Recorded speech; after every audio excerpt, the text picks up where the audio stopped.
is up, everyone, and welcome to episode 9 of the Art Brothers Art Show. Tonight's topic is the one and only, my personal idol and the icon of comics and video game art design, the one and only Joe Madureira.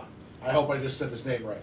And with me, as always, is my co-host with the mostest, the one and only, the writer, the artist, the creator of Dead the Grim Reaper, Melvin Cruz. How are you tonight, my friend? I am better. Thank you for asking. Yeah, last week I was in a lot of pain, but I'm much better now. That is good.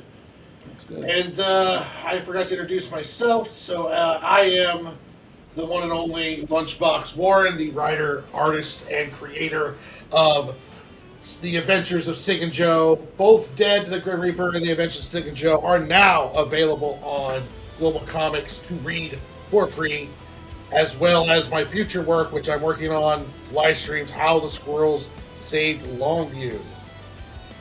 Oh, Lunchman Warren. Did I say Lunchman Warren? I might have. It's been a long day, so we'll get this going here pretty quick. But tonight we are working on Joe Mad characters. We're going to be doing a mashup, it's like Darksiders versus Battlechasers, which is, kind of I gotta be honest with you, Mel, I've been nervous about this one. Why, man? You got this. It's just, you're playing in your idol's playground, Yeah, I know. He's amazing. Absolutely. So Joe Mad was the one that got me into Marvel comic books. I did have some work before that, some Todd McFarlane Spawn, but it was Joe Mad's Uncanny X-Men run. Oh yeah. That just really blew up my mind for comic books. Yes, it was. It was absolutely an amazing run.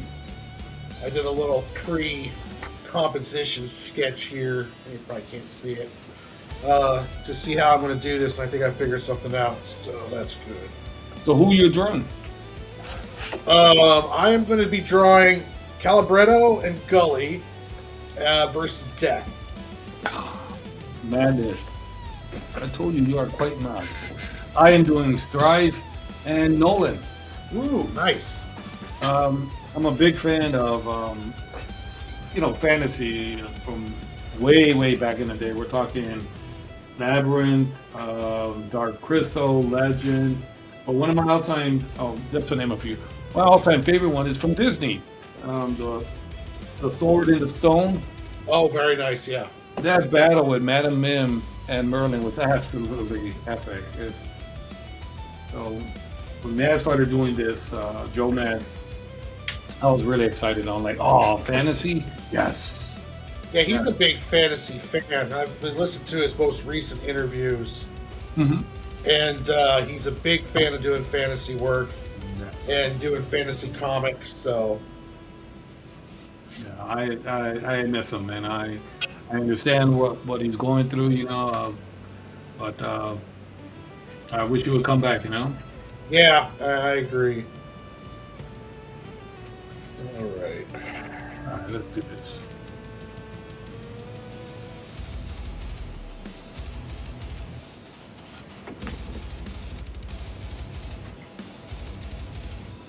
Hey, Dingus, how's it going, man? Hello, DT.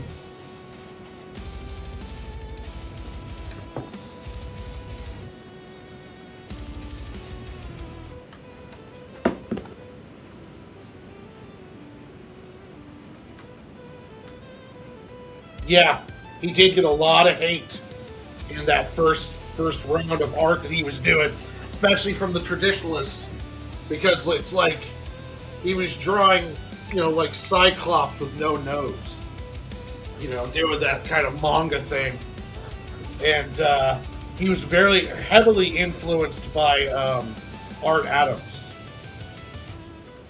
Oh yeah, most definitely. He's the one that popularized manga, for Marvel artists. Because you're right.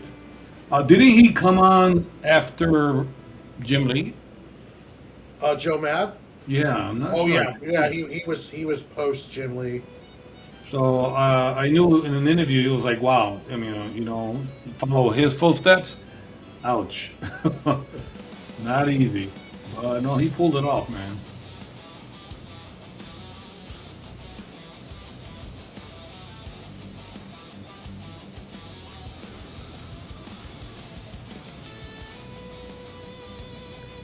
And I like an opportunity to apologize. I was sick last week, and I was in so much pain, but I was like, I'm a trooper. I can do this. I was in a lot of pain, and then when I looked at the artwork afterwards, there was so many mistakes. Like, oh, this sucks. Oh, I am sorry about that.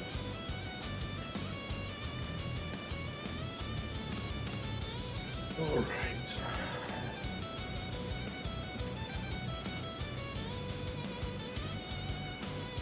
I think in an interview with Joe Mad when they was doing Darksiders, you know, they told him, we want you to do it in your style. Don't hold back. Do it in your style, and we're going to mimic your style. I'm like, yes. I'm so happy that they went that route. Heck yeah.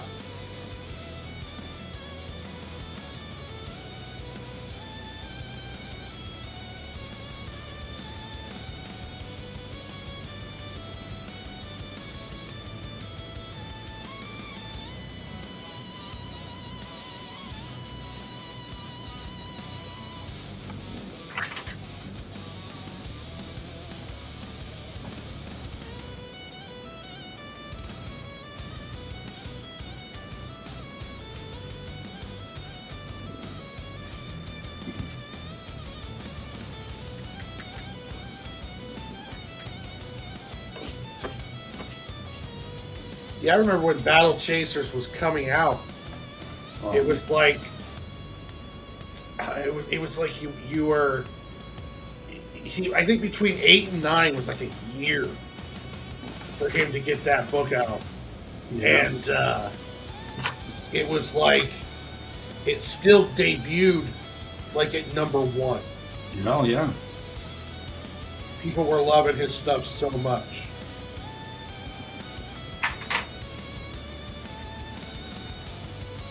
And his art style evolved nicely, man.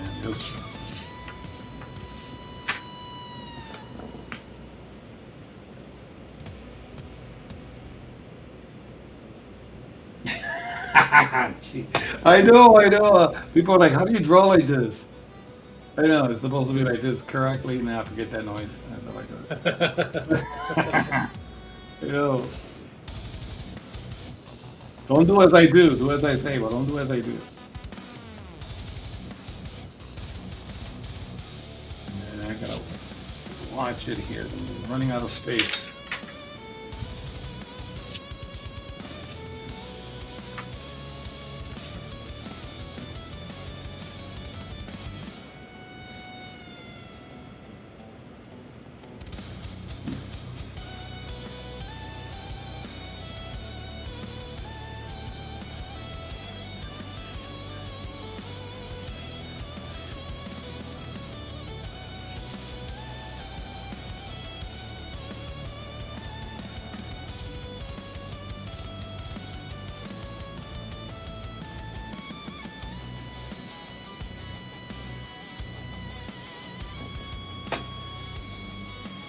Yeah, your writing is Art Adam is just wonderful. So much detail, so much texture that he puts into his art. It's just sick.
wish somebody do an AI of Battlechasers. Oh, probably soon enough. Yeah, they've been doing really cool things with He-Man and especially the Thundercats. Pretty cool.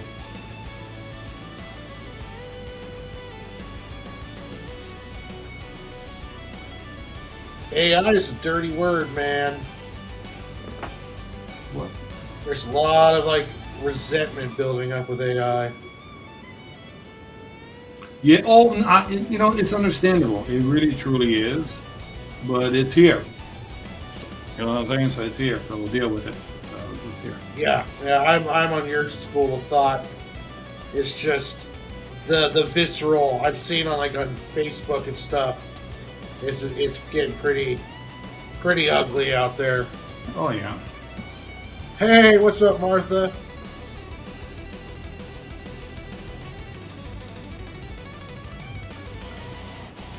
Hi, Martha.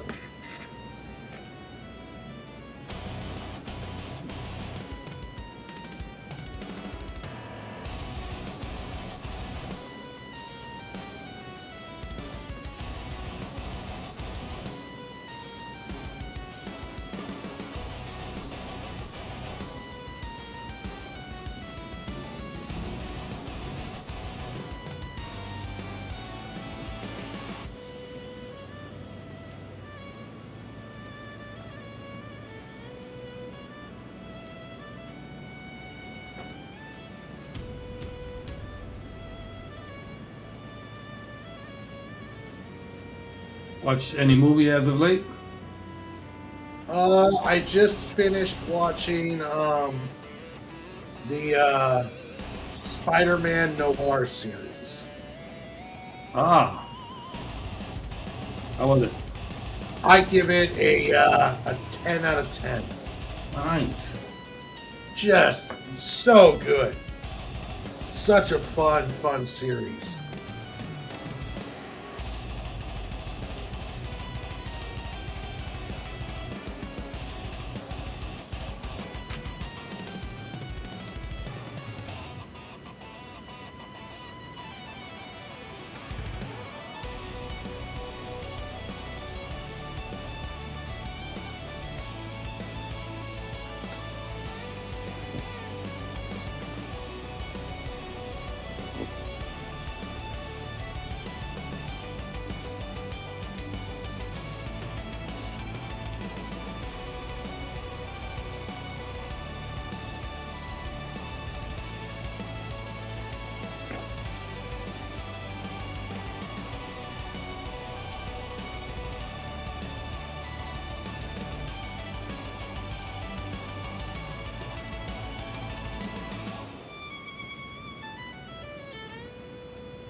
Yeah, I watched it in the black and white, Oh, nice. Yeah. and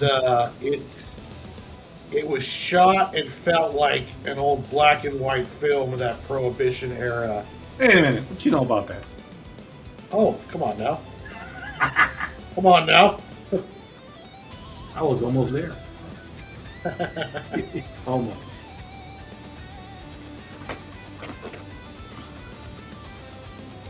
But yeah, it's really well done. Nicolas Cage is great in it.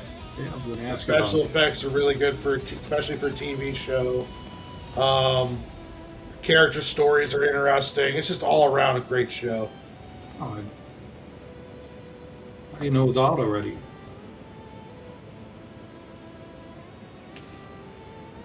Okay.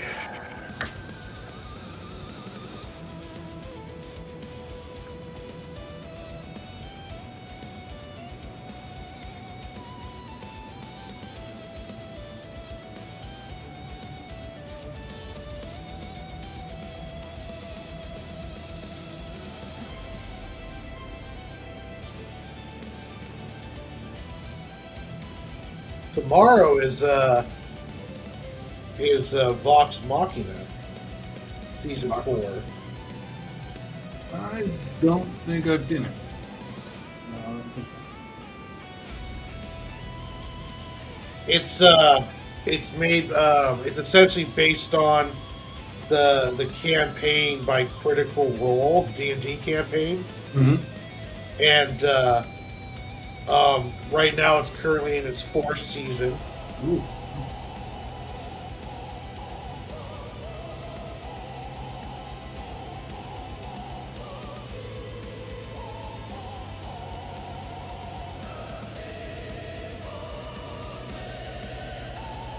What are you watching on? Amazon. Amazon. Okay.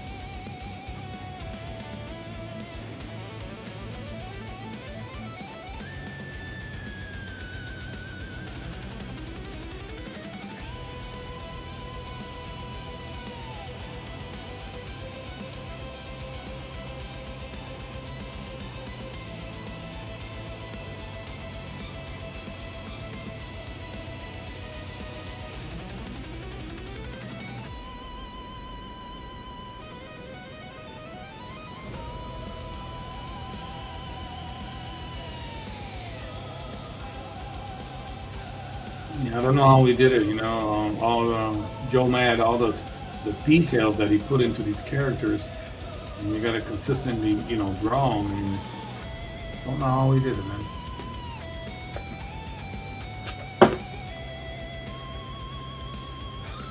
Oh, dude, I wish we booked an interview with Joe Mad.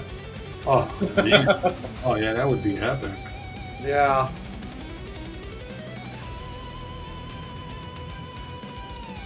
Who knows, man? One day.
Are you gonna watch Scary Movie 6? No. No. I'm gonna watch He-Man. Oh. I heard they stopped watching. Stop showing the Mandalorian Grogu because they're going to use it for He-Man. Like, wow. Oh, Disney's not too happy about that. Well, Mandalorian Gargus is not doing that well box office No, wise. no, it's not. I feel it's just a few years too late. I agree with you too. Yeah. They did announce they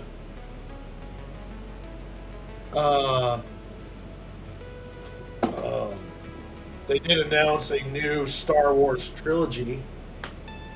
Trilogy.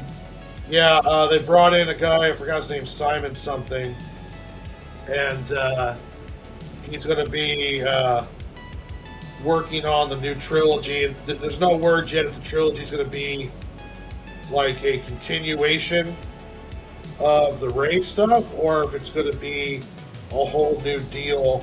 But they did say it's going to be all under one person's control. They're not going to do this whole experimental, multiple directors, no one talking to each other stuff anymore. Well, who knows? Maybe Disney just said, "Hey, we're gonna have to reevaluate what we're doing." Because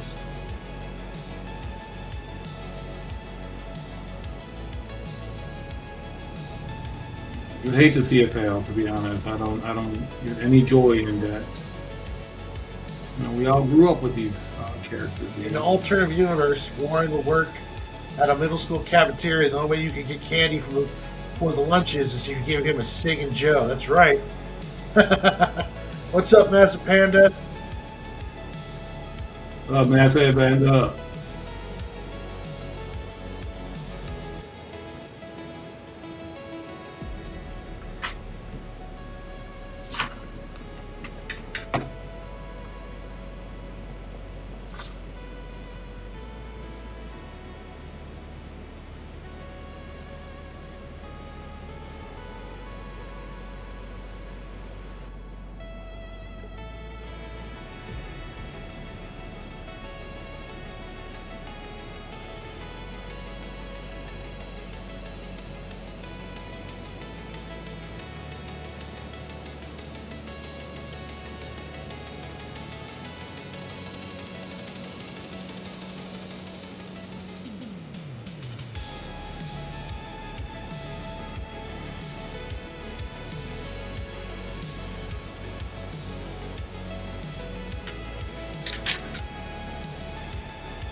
Here's a topic for us to talk about that I saw on the old Twitter. Wait a minute. Wait. You want me to draw and talk at the same time? Yes, I do. Yeah, it's too much of me. But And okay. it's not even going to be an easy one to talk about. Oh no! All right. I was on All right, the what Twitter Hmm. and I saw a comic book creator, I'm not going to say any names so I don't want to give them any traffic, Okay. state that the problem with indie comics today is that too many people are doing them, and most of the stuff being made is not worth the paper it's being printed on. Oh. Wow. Yeah, and it kind of triggered me a bit. Did you respond? No, I did not. Good deal. Yeah, man. Wow, man. That's that was not called for, man. I don't like that whole gatekeepy. Because, like, okay, the road to a well-made comic book is on top of hundreds to thousands of pages of crap. You have to make crap before you can get good enough to make something good, because you're learning. There's a process to it. And to come out the gate and kind of be like, well, like, this person's like whole philosophy was that you either have a natural talent and ability, or you don't. And if you don't, you'll never be able to build one, essentially. That's It's either you have it or you don't have it. If you don't have it, then you're just wasting yours and everyone else's time. And it's not even worth printing your stuff on paper. wow. That's somebody's a little jaded, don't you think? Well, Jeez. yeah, I think that spawns from one, it's clickbait because it's rage bait. It definitely worked You on think me. so? Yeah, could be. Could be. And plus, two, it's just like it's such a weird, weird take on a nuanced topic. Because it's like if I was going to talk to this person, I would tell them, I'd be like, well, listen, I was going to say, I'm losing my train of thought here because I was trying to read the comments. It's like, well, okay, what determines good? Is it objective view or a subjective view of quality based upon your opinion? Is it because of how many books are sold? Is it if they're published or not? You might have, I mean, there's so many different ways to subjectively look at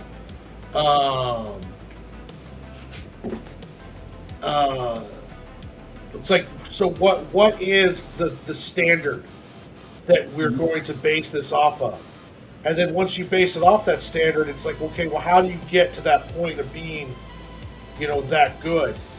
And a lot of times this stuff comes from people that I think are just, well, they're trying just to get attention, in my opinion.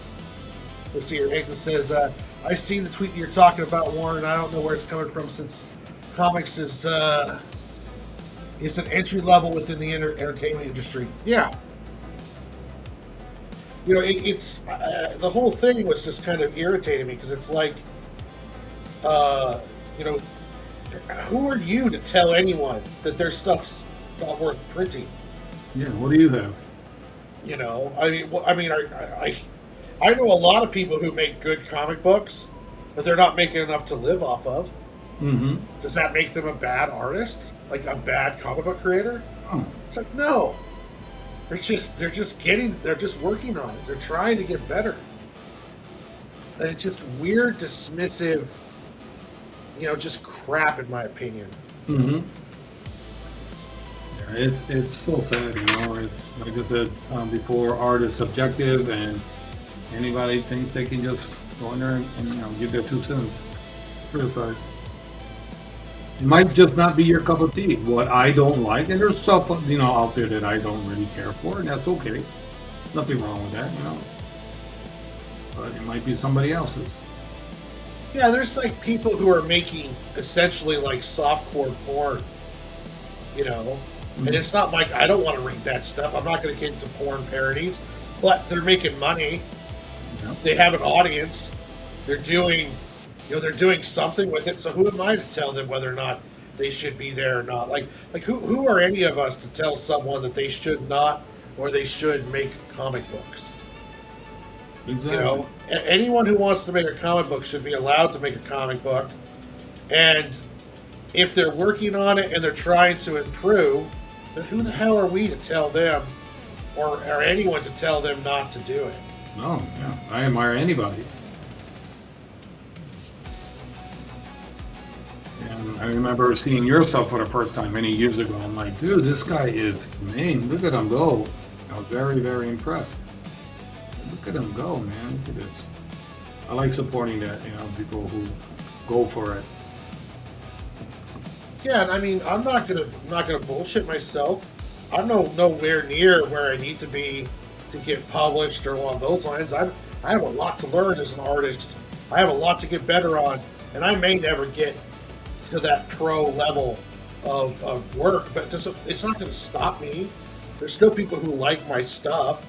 There's still people who like reading the story and like where I'm kind of trying to go with some of this stuff. Mm-hmm. And it's just like, I don't know. It's just so hard for me to tell anyone that they're lazy or they're wasting their time with the amount of time I know it takes to make one of these things. Mm-hmm. That's true, yeah.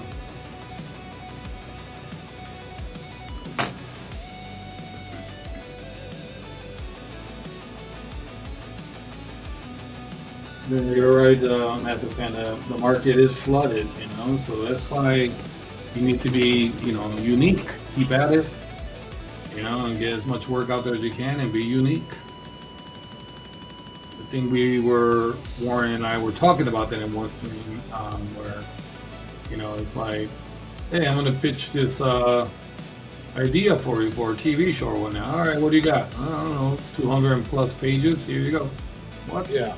It's like, wow, that's impressive. Right there just showed you, like, this guy's serious. I was watching an interview with Todd McFarlane today, and he was talking about, making 50 issues of a series, sticking with a series, working on it. He goes, and that's when they come talk to you, when there's like 50 issues, and you're getting up there. That's when the cartoon companies come and talk to you and toys and stuff like that, because it's like you're actually doing it, and there must be something about this if it's stuck around for 50 issues. Yeah.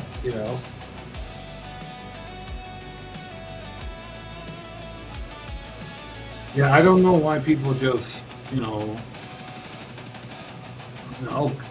I just don't understand, they'll go out there in social media, that's forever, so why is being so negative, man? Just okay, there might be some things that you don't care for, but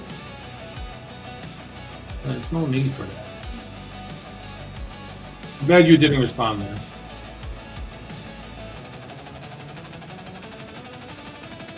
Yeah, I was thought about it, but it was like I saw other people responding straight to it, and I was just like, this guy was just kept on doubling down, and I'm just like, you know what? I don't have time for this. Nope. This is just really, I'm not going to fall for the rage bait and give them the clicks that they obviously so desperately are hunting for. It was just very irritating because, like, I put a lot of work into this stuff, and I don't want. I'm not taking it personally, but at the same time, I'm just like, I don't want someone who's putting in as much work as me to be discouraged and told that they shouldn't be doing it. Exactly.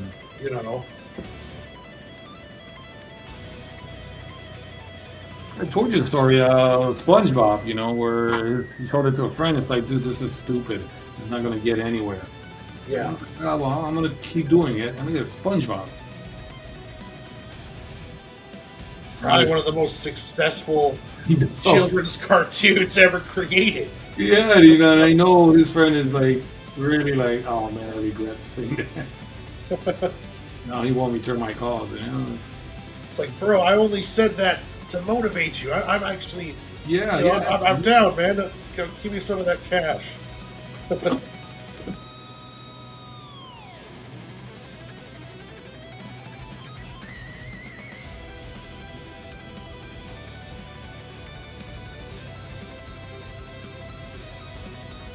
I encourage anybody, man, to follow their dreams. Somebody asked me that for that advice once. I'm like, okay, you have to ask yourself that question. What is the one thing that you love to do so much you do it for free? Yeah. And once you answer that question, that is your passion. PYP, follow your passion. And that's it. And hopefully you have some supportive people, family or a spouse. It helps.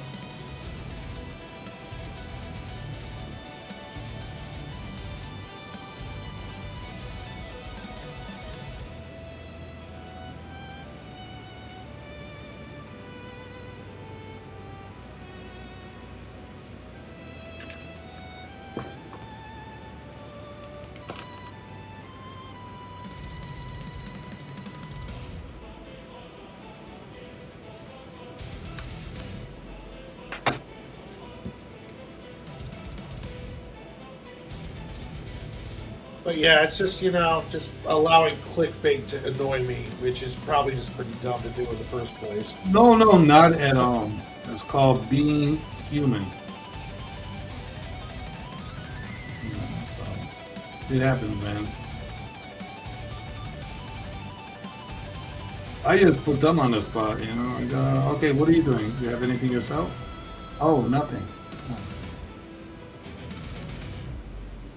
Well, if you got a campaign starting, if it's a slow news day, or you need to get some eyes on you real quick, nothing's better than going online and saying something dumb that's going to piss off and hurt a bunch of people. Hey. Bad attention is better than no attention at all.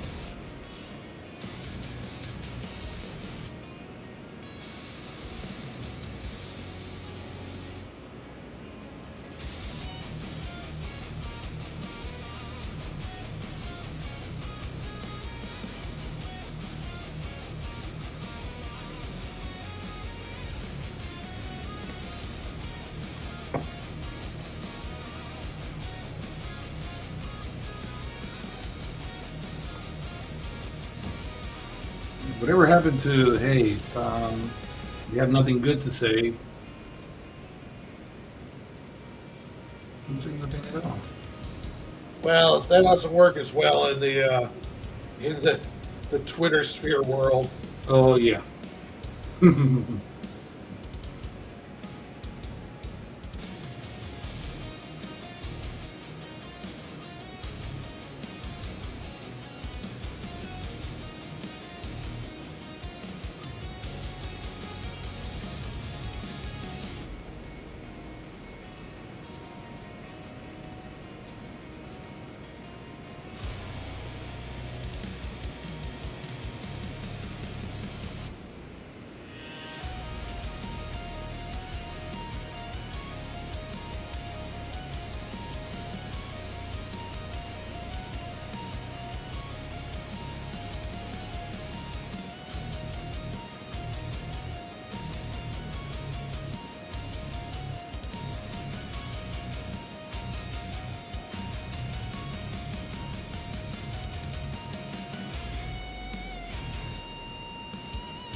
It was just I thought it'd be interesting to bring up. And So tell do you have- everybody out there, whoever gets told that stuff, Mhm. don't listen to that shit. Do you know, does he have any work? Do you see anything that he's got out there? Oh yeah, he had a comic book out. I think he was a writer. A writer of a comic book. He was a CG guy.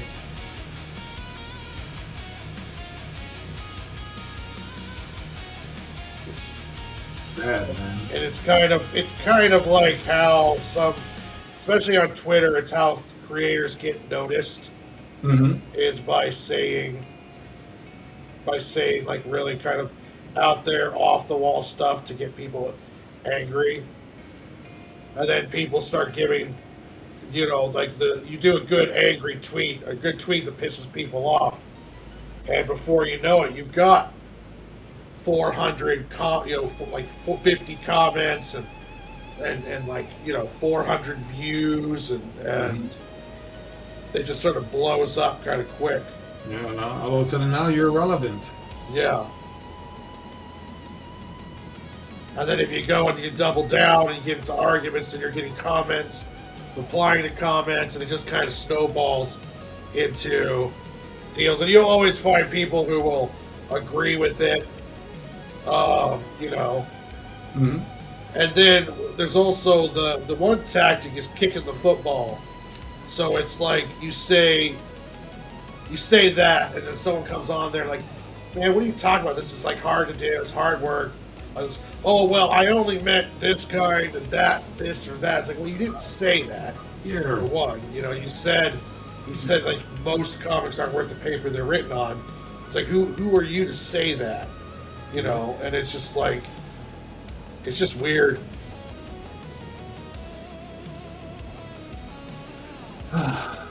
People are just,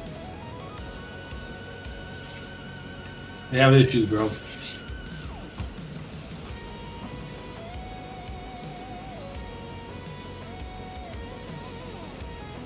And maybe I'm a bit naive thinking that we should all be friendly with each other.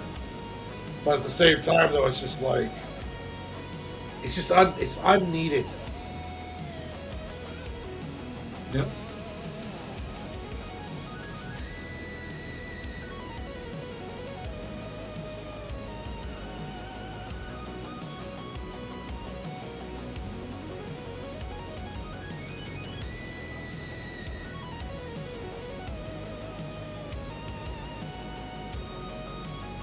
But yeah, there was all kinds of responses. People were all like, "Yeah, you're so right." Other people were all like, Oh, really? Yeah, oh yeah." There's people that agree with that. There's other people that come in and add to it.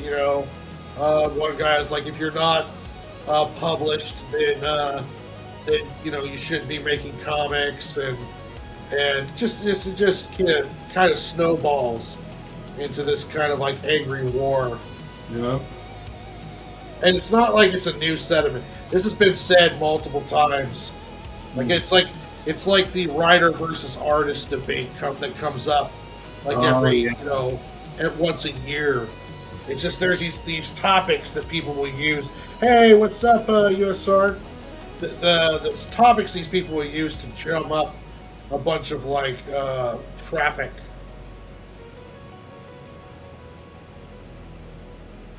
Do you think that's what they do?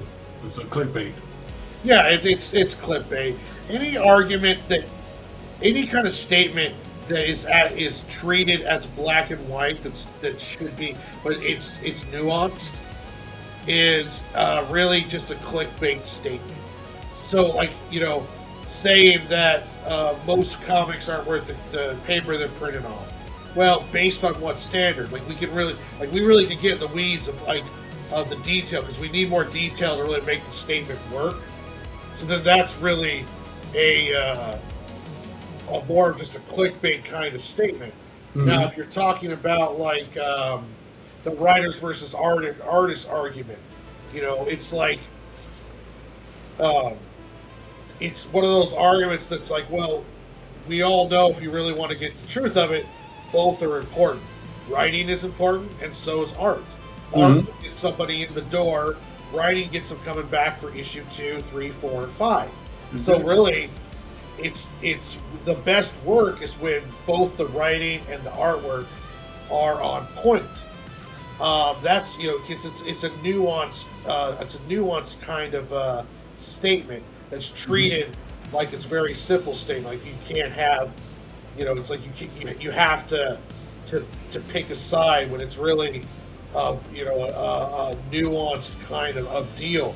And that's when people take nuanced comments and try to turn them into black and white statements, all they're really trying to do is just fish up that kind of attention, because the algorithms love traffic, and nothing gives traffic more than fighting. Yeah. So that's where a lot of that comes from, and you see it from like someone who has a Kickstarter that's getting ready to start, and they want to get eyes on them, so then they'll come out and they'll say something, or they'll attack another creator, or the creator will come out and give some advice about marketing, and then another creator will come in and just start attacking them, and it'll cause this whole bunch of e-fapping and people picking sides, and all it is made to do is to drum up attention for your property. Drama.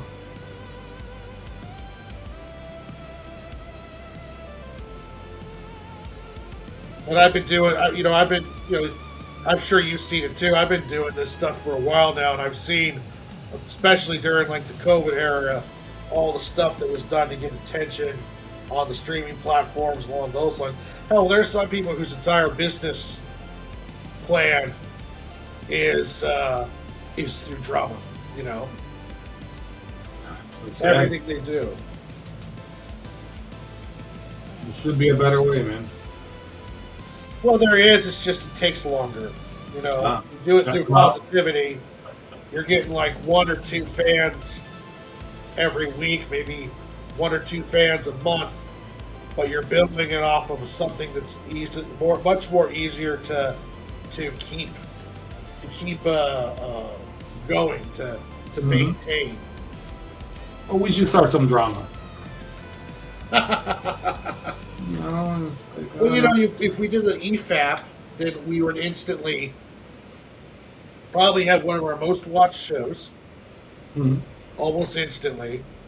And then, if that person we EFAP'd came back and attacked us, then the people that don't like them are going to start looking towards us, and the people that don't like us, or the people that like them, are going to start doing their deal. And hell, we could probably get a good couple months out of a good rivalry. Hell, I mean, the people against Eric July have made entire careers off of it. Oh man, yeah. I mean, if you don't like the product, that's fine. That's fine. But yeah, he gets a lot of slack. I mean, and it's just starting out, you know what I'm saying? So it's like, geez. It's a learning process, There's going to be mistakes. We know that.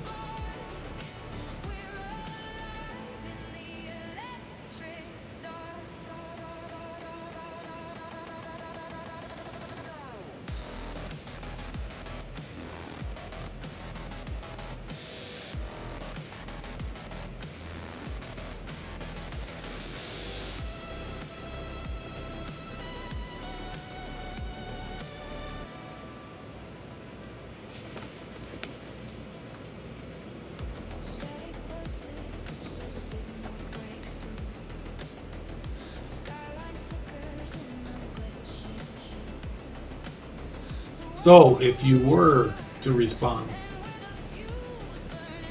what would you say? If I was going to respond to that, I would essentially be like, and if I had enough, the problem with responding on Twitter is you only have so many characters. I would bring up. It's like, well, what standard of worth, like, what is the standard that this is worth to have on paper? Like you state that they're not worth the paper they're printed on. Well, what standard are we going off of to make it so that they're worth? We need to establish what those parameters are on your blanket kind of statement. Like, what is worth on paper? What is the the standard for what's good? Is it based purely off of what you personally think? Is it based off of artwork quality, writing, based off of sales, if they're published or not? Like, you're coming out here and you're stating that the problem with indie comics is that they suck. Well, then, okay, what are you judging that off of? And then once you establish that, then we can talk about whether or not, whether or not how good that standard is, if it's a real standard.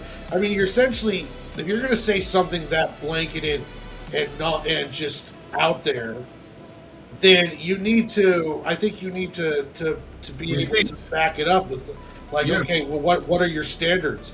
Why is this?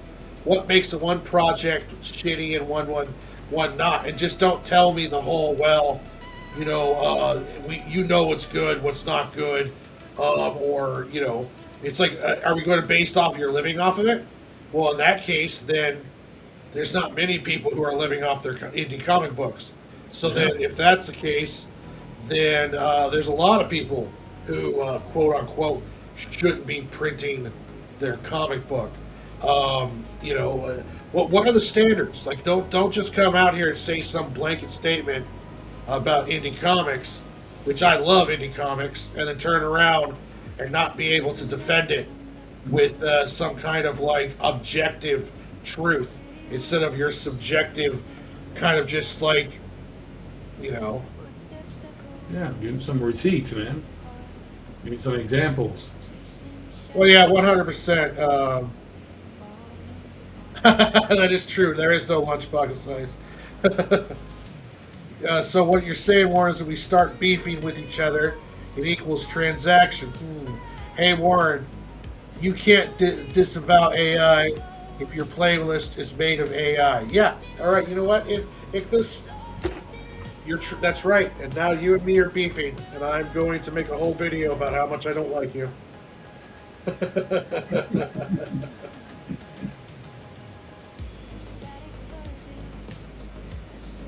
But yeah, there's a lot of this, like, I would essentially just start tearing apart what they were saying, but here's the thing though, is it's not going to work, because they're not saying this because they wholeheartedly probably even believe it. They're just saying blanket statements in order to get attention. So it's like all you're doing is just giving them the attention, and then they could say more vague statements. Yeah. And just keep building upon it, and you're not going to actually get anywhere with them. No, they got him. Warren, it's probably a good thing you didn't engage, Warren. Somebody would have made you part of a YouTube video and accused you of crashing out, none of which is true. Petty trolls everywhere. Yeah, it's a thing. It's like you answer them, and then they turn you into a video and content, and to build their like audience that just wants more content like that. So you're just feeding the trolls at that point, and you can't do that. Nope.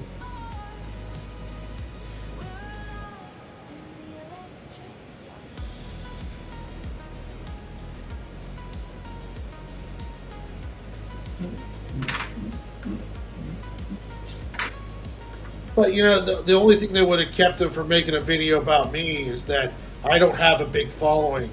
I don't have, like, they want to attack people who have like some skin in the game, if you will. And I am not one of those. I am a small fry in this game. You got no skin? I got no skin in this game. I am a part of the invisible cogs of indie comics right now. When they start making videos about me and hating me, I'll know that I've made it. There you go. Haters. So essentially, we gotta look for haters. Yeah. Okay.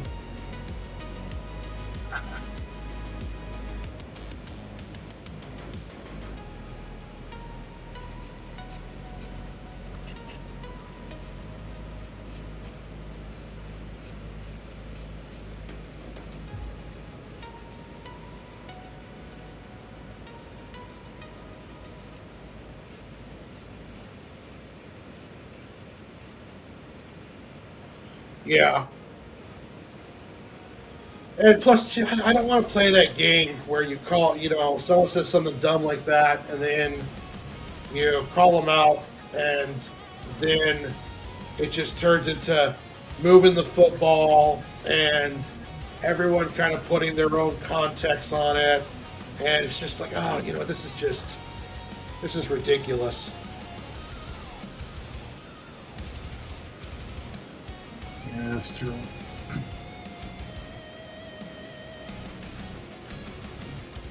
Yeah, there's a few things going on YouTube right now that I've seen. And it's like, wow. Oh yeah, is there some beefing going on? Oh yeah, there's a lot of beef going on. It's like, geez, guys.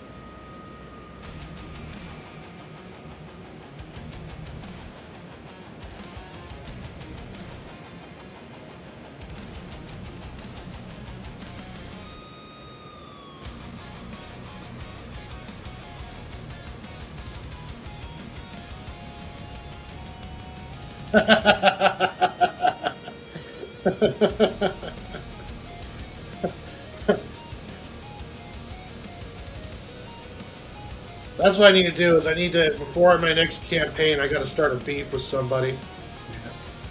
I'm gonna start e-fapping a bunch of videos. Just start calling people names. Like, don't call me no names. I'm good. Oh, dude, you're my first target. I'm gonna beef with Mad Mel so hard. We're gonna be beefing like. Melvin, I hate the way you part your hair. But I'm bald. I'm bald, dude. Wait, why you gotta go there? Bald people shouldn't make comic books. Wait a minute. Okay. Wait a minute, I gotta come with a comeback. Forget you.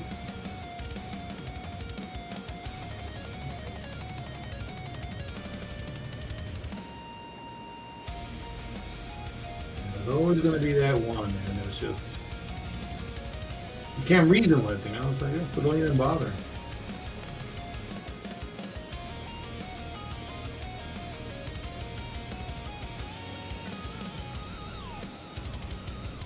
And even if someone does start a beef with you, if you just ignore them, then they'll stop beefing with you, or they'll start beefing with someone that they get a reaction out of. Exactly the game.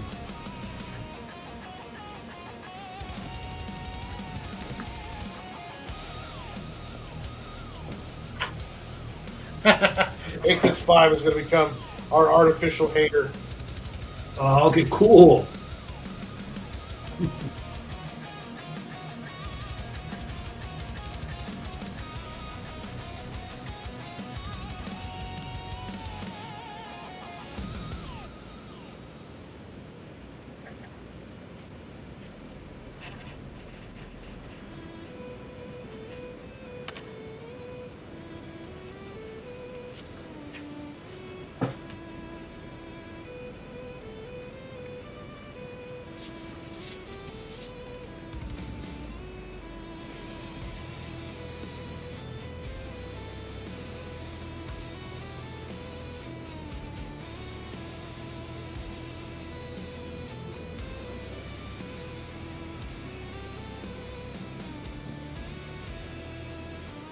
Yeah, we'll have to work off Eric this to come up with a good strategy so we can start beefing with each other.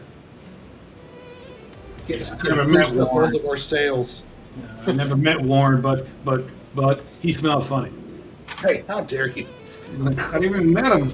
I told you that in confidence. You should start one like, okay, one time at band camp. Not many people get that reference. Yeah, we're getting old. What do you mean getting? I've been there for a minute.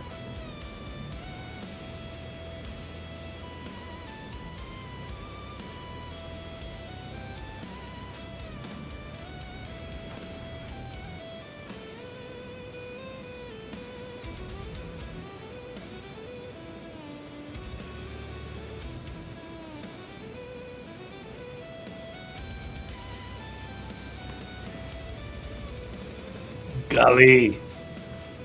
Oh man, I I really miss this guy's art, man.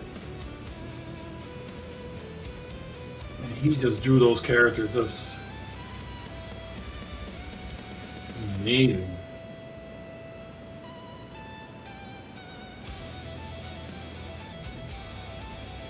And Garrett, man, I was like, wait. Remember that one panel where the guy that was made of bronze or something, he defeated him with a sword, and then his eyes glowed red?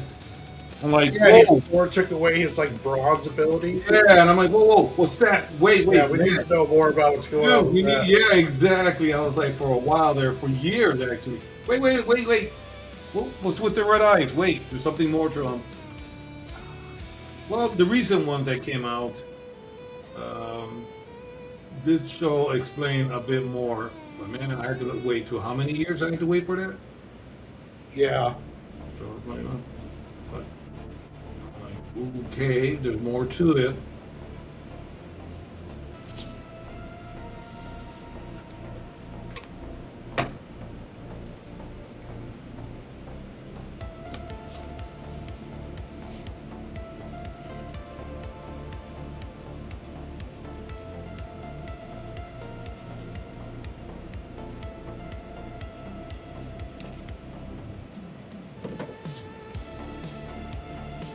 Well, yeah, you're absolutely right, Martha. Martha says, I think beefing might have some short-term benefits, but in the end, the outcome is bad.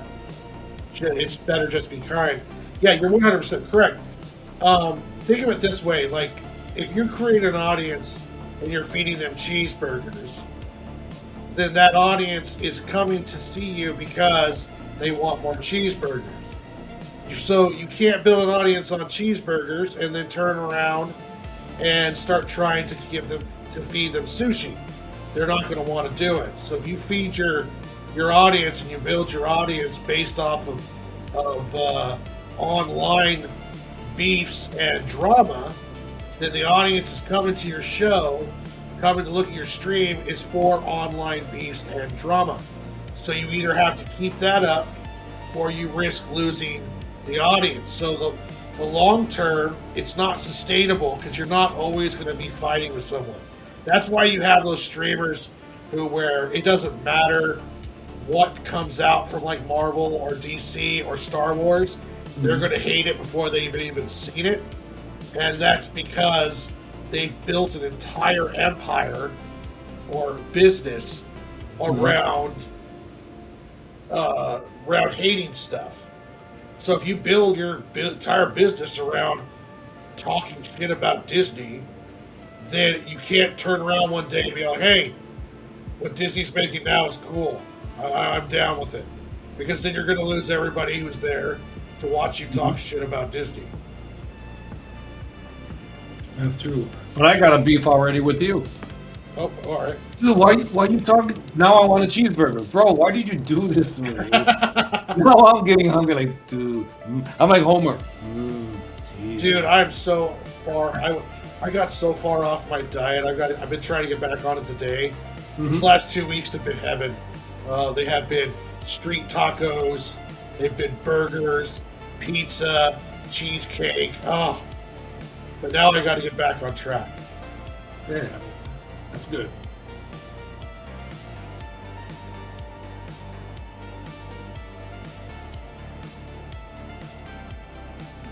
Yeah, it's been quite heavenly. Now I feel like shit, but Man. Yeah, I feel you. No, I'm the opposite. I've lost weight because of this flu. flu pops are definitely a way to get you to lose weight. Not necessarily the best way to do it. No, it's not, man. I was like, dude, me and the toilet, we were one. It was just bad. I was like, damn. I had to go to urgent care. I'm like, hey. She goes, oh, yeah, no, just going around. Like, oh, well, I don't want it. Well, make it go away. Yeah, make it go away. Antibiotics. Thank you. Antibiotics. That's exactly what I need.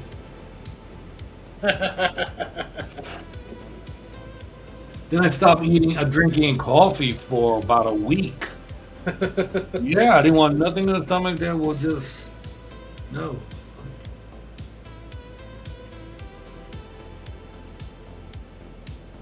It was crazy, man. Like, man. And art wise, it struggled because I'm like, okay, I can do this, and then oh man, doubling in pain. I'm like, okay, no, I can't do this.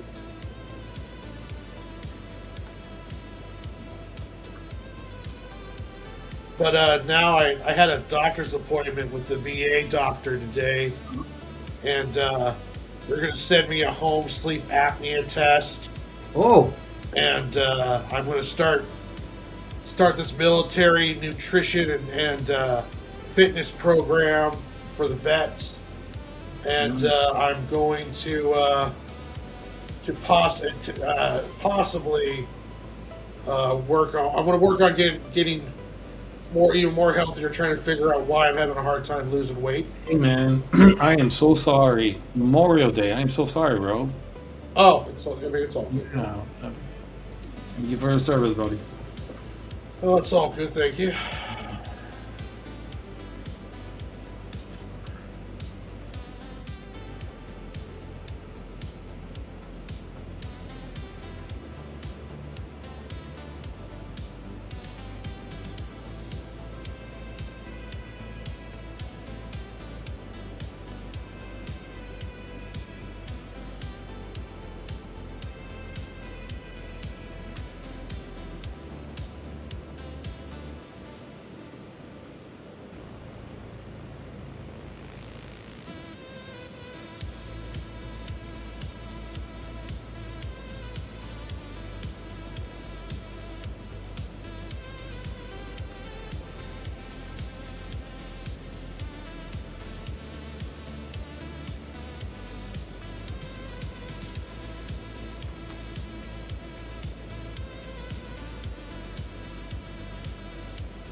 Any updates with the squirrels? I'm on. I've got. I was going to try to do some work yesterday and Sunday, but I was just so tired from my day job. Mm-hmm. Mm-hmm. So tomorrow I have off, and I'll be doing a big long stream. I have up to like page 32 pencil and ready for ink out of 41. Nice. So tomorrow, do a long stream and try to get closer to get ready to start inking. Nice.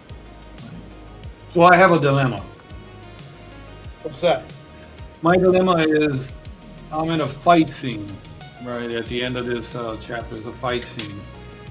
I wanted to finish the fight scene completely and then start on chapter 3, and it would be a whole new story. But, you know, my time is like, well, wait a minute, you know, that would mean some more extra pages. I can do that, stop at page 25, and then continue it on the chapter 3, but it's going to be still a short fight, and then start another chapter within it. You understand? Yeah. Yeah, I was like, no, that doesn't even sound right. So, yeah, I'm just kind of stuck there. Where like, okay, you keep going, and then you're going to have to, you know, this is going to get released later in the summer. Yeah. That sucks. Yeah, so I'm kind of stuck. So I was like, That sucks, but at the same time, though, if finishing that fight scene in chapter 2 will make chapter 2 better, then I say just you gotta bite the bullet and do it. yeah, You don't want to start compromising because, you know, we don't. Compromise. It's not really great, especially when you're talking about what we're doing. yeah, yeah. You So know, we got to put our best foots out there every time, and if it just you feel like it's going to be better for the story, you know, I would say just spend the extra time and get those extra pages done. yeah. I'm gonna have to. It's like, oh man. The deadline is really for me. You know what I'm saying? It's not for anybody else. So It's good to have deadlines, but don't become a slave to them. too late, bro. Well, you know what I mean. It's like Yeah, I know. if you don't meet them, it's not the end of the world. No. You know. So just keep working on it. You know.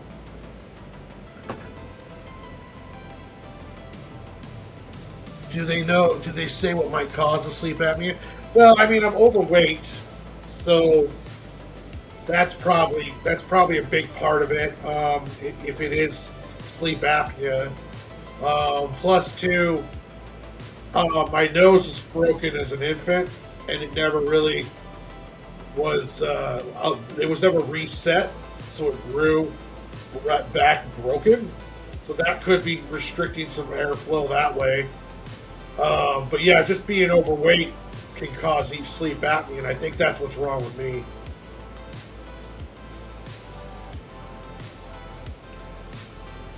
Wow. I don't think I've heard that before. Well, can't they re-break your nose? They can if I let them. I have a very narrow nasal passage, so they'd have to break it and try to fix it. But I don't know if the military would do that, and I haven't got checked in on it yet. So, Oh, okay. Well, yes, it's a thought.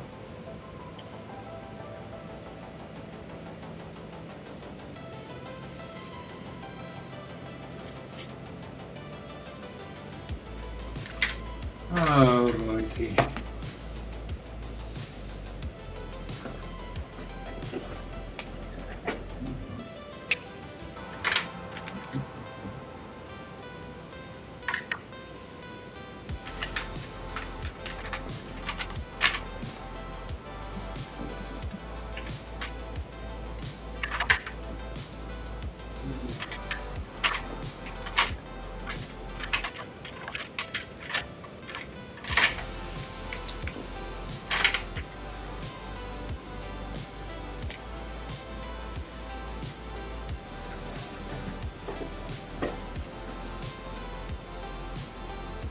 I think Joel would be proud.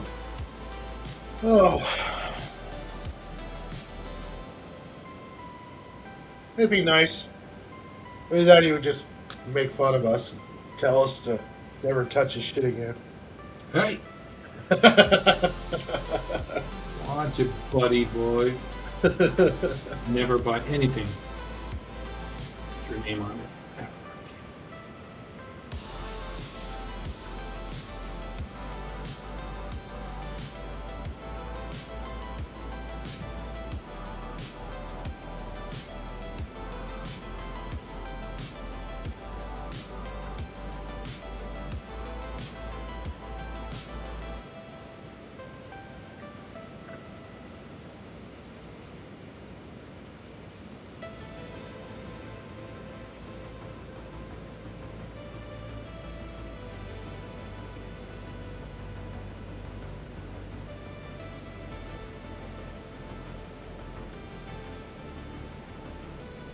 But you know, the good side is I go get the sleep apnea figured out.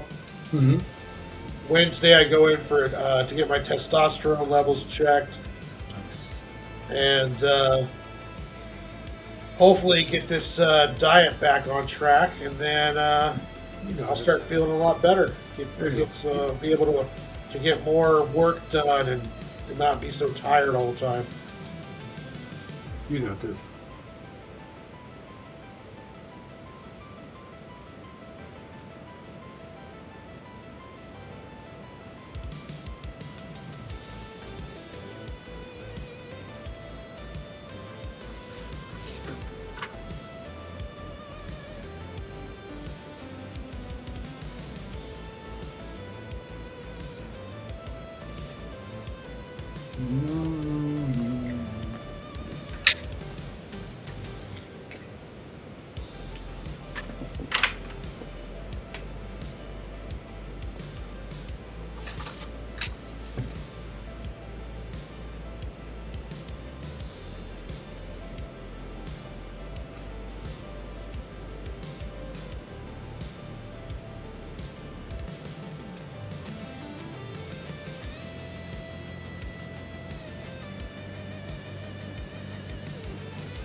It gave me on some of that over the counter or the prescription testosterone. Let me start showing stuff at the gym.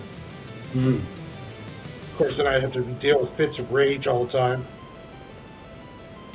Blowing up my Twitter account with fits of rage. You're gonna start some drama, aren't you? And Melvin.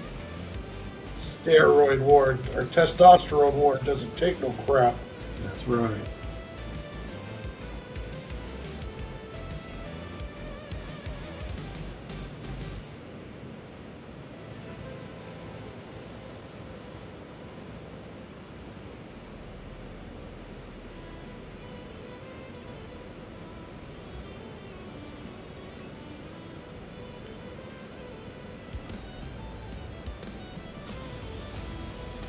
I thought about doing Garrison versus War. I know. I think that crossed my mind, but I'm not quite as mad as you. So I said, nah, forget that much. That's gonna be. Yeah, I mean, I gotta work tomorrow. How about you being off? Rub it in.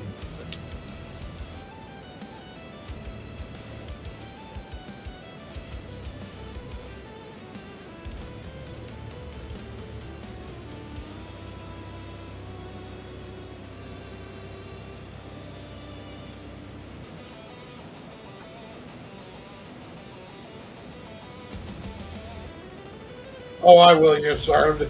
And I doubt it's the testosterone thing. I was just, I'll see how that goes. But if I start having fits of rage, I will definitely either drop myself off of it or get them to drop the dose.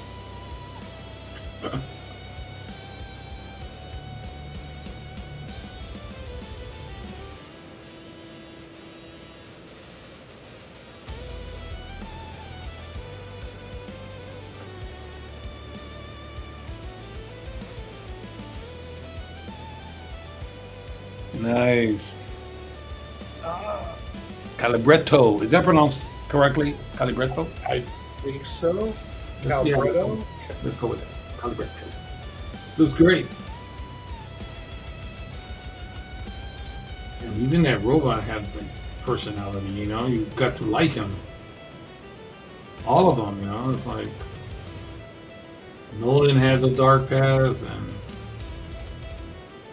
Jared is struggling with things. It's loss of his wife.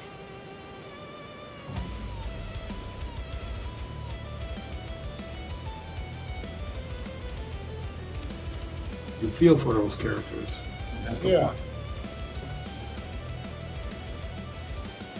Gully's dealing with the loss of her father and What happened to really him? nasty legacy her father left behind her too. Yeah, what happened to him? You know, it was like, oh man, just so many unanswered questions.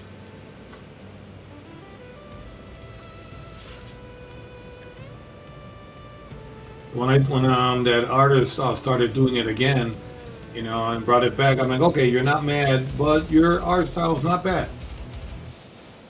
I can see why Matt picked you. Damn, He and Dingus just reviewed that artist's own creator-owned book, Ghost Pepper, yeah, Ghost Pepper. and I tell you what, that is a damn good comic book. It's a very unique world, and I like that. Yeah, You know, it's different. It's like, this is really different, but yeah, his style is perfect. you can definitely tell that he apprenticed under Joe Matt. But I'm upset because I'm like, wait a minute, you stopped doing Battle Chasers to do your own thing? Come on, man. Yeah, is Battle Chasers still not? Is it not coming out? Or Oh, that just disappeared. And I'm like, when I go to the comic book shop, they're like, no, we don't know what happened with that. But he was the one that was doing it. yeah, He was the artist. I'm like, okay, well, why would you a little soon to go into your creative own? But well, okay. that might be Joe Mad though. Yeah, That I interview know. he did with Ink Pulp, he was talking about how he's not entirely comfortable with other Yeah. people doing Battle Chasers. I seen that interview. I was like, I feel you, man. I feel you because if somebody say, "No, I'm gonna take over the pencils for your Reaper." I'm like, hey, wait, hold up, wait a minute, hold up. I don't know about that. Yeah, it, I could find artists way better than me and pay them to draw Sig and Joe. But then what's the point? Like what is the point of I'm not gonna just write I love making comic books. Sure, I may not do it great all the time and I may have a lot to learn, but I don't want to give up the most fun part of the comic book just because I could possibly pay someone to do it better than I can. Yeah. It's like, no, I want to do my shit.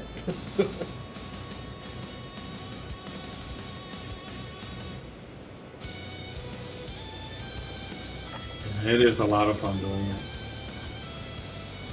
Oh, but you convinced me and also got me to be hungry and I want cheeseburger. Man, I don't know what's wrong with me. I thought we were friends, bro. I thought we were our brothers. Get it? Bow to the cheeseburger. Oh, and these are like, cheeseburger. Ah. Yeah, that's okay. I'll be all right. I can handle it. No cheeseburger for me. I'm done eating for today. Oh yeah, me too. No way. It's way. Oh no, not at all.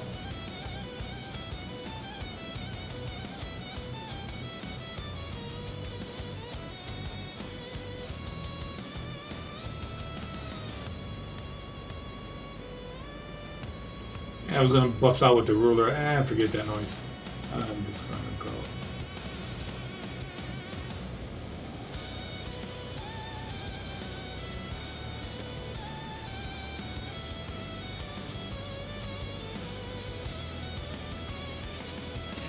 Wow, man.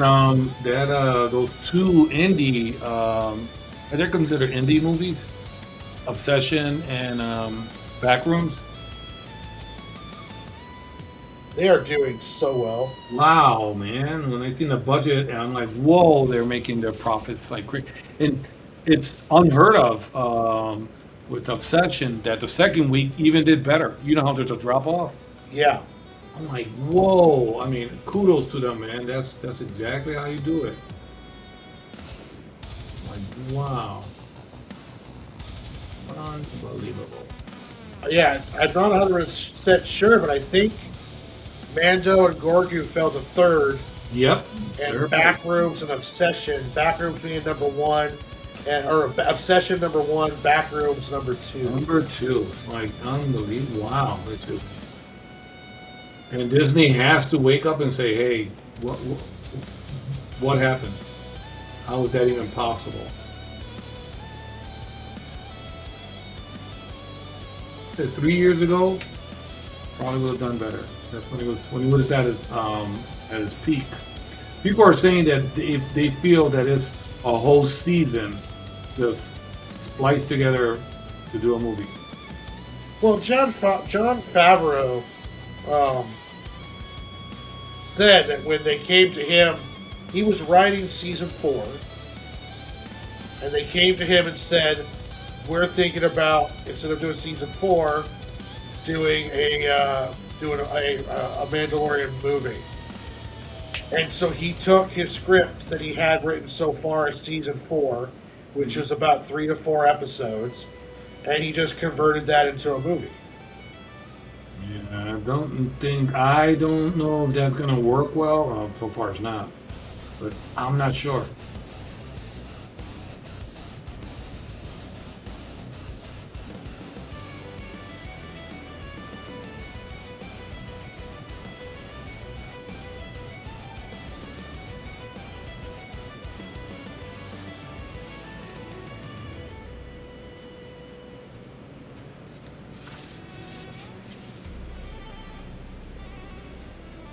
I was gonna go and dress up and go out to theater, but Yeah. That flu said, no, you're not. So I didn't do it. I think I don't know, like it was 160 a reported $165 million budget. Probably With they marketing. spent a lot on marketing, so I'm guessing Oh, yeah. we'll just say the same on marketing. Um, it's already, I believe, at 195 million. So Disney usually runs a 45-day plus theatrical window. Yeah. And then when it goes to video on demand, it could probably have a pretty decent surge there because it's probably a lot of like, well, I'm not going to spend money to go to the theater to watch it, so I'll wait till it comes on video on demand. Yeah. Yeah. So I think it'll end up being profitable, but there's a difference between profitable and successful at some levels. Yeah. Like Disney said, yeah, we made our money back, but it didn't create the momentum and the hype and the getting people psyched for more stuff. So, you know, Exactly. that's something that plays into their decision making too. Yeah, that it's just in Star Wars. This has to make, you know, a lot, and just breaking even is not going to cut it. Now, the audience score is high on that movie, so audiences are enjoying it, and that's going to be something that they'll factor in also. You know, we'll see how the Star Wars Starfighter movie does that has Gosling in it. We'll see how that does. Next year's Ahsoka, so there could be some time to be putting some hype and some growth into Disney, hopefully, or into Star Wars. Yeah, I've heard about this Ahsoka. Is one of the critique was too much walking around and brooding, you know, and in the 3D, you know, animated series, the 3D, she was much younger, so she was very, you know, young and hype, you know, and always disobeying, you know, Anakin. So I'm like, yeah, I'm like, there's a difference, you know. She was like a little teenager learning, and this is a full-grown woman, so she's not gonna be with her little, you know, laughing and no, she's a Jedi, so. Yeah, I watched Ahsoka, and it was very well done. My only critique of Ahsoka was it required a lot of homework to really get the impact of all the scenes.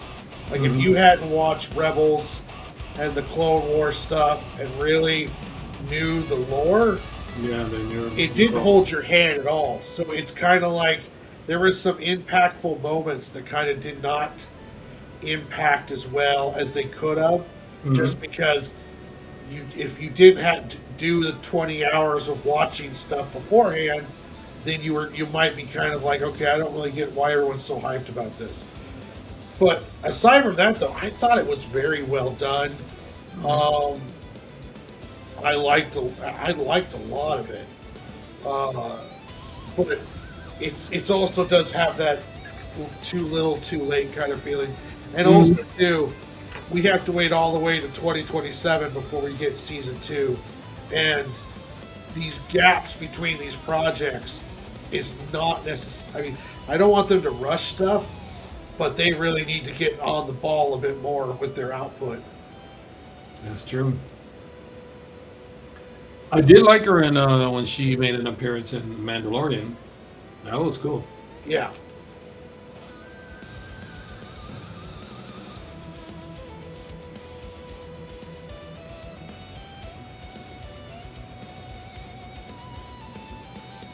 Calibeto. I'd like to know how he came up with that name. Where did that come from? I don't know. I know for me, coming up with names is the biggest pain in the ass Oh, of making comic books. it is a bit, yeah, because it's like, wait a minute, I want to reuse that name, so I gotta make a list. Yeah.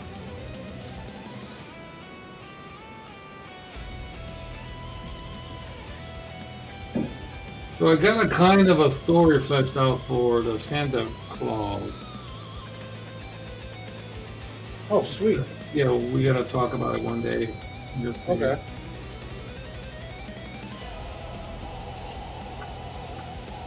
I don't think for this year, but if we start planning it for next year, a lot of time we got to do.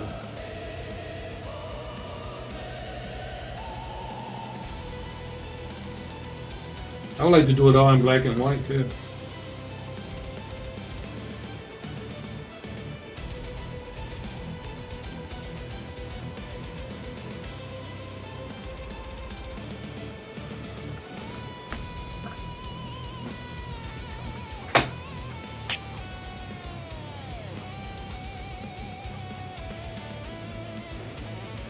Yeah, Sunday Matinee. You guys find? Yeah, you're right. Unfortunately, that's that movie is down to that point where it's like, man, matinee. Wait until it comes out on Disney Plus.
Well, Christine would like to know who's the guy that you are drawing.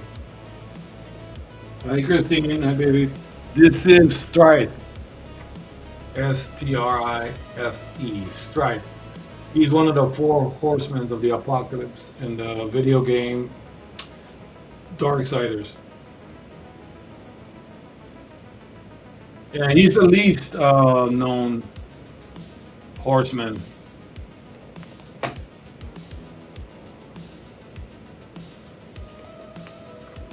Pretty cool though, but I just feel that he did not get the recognition he should have.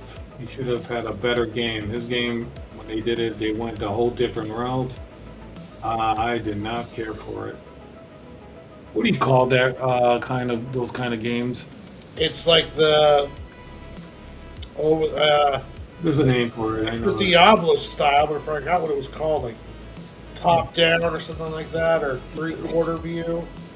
There's a name for it. I can't recall. It's like, oh man, I did like Stripe. Why did you do that? You give her Fury her own game, and then now you went and just said, no, let's just probably cheaper, most definitely cheaper.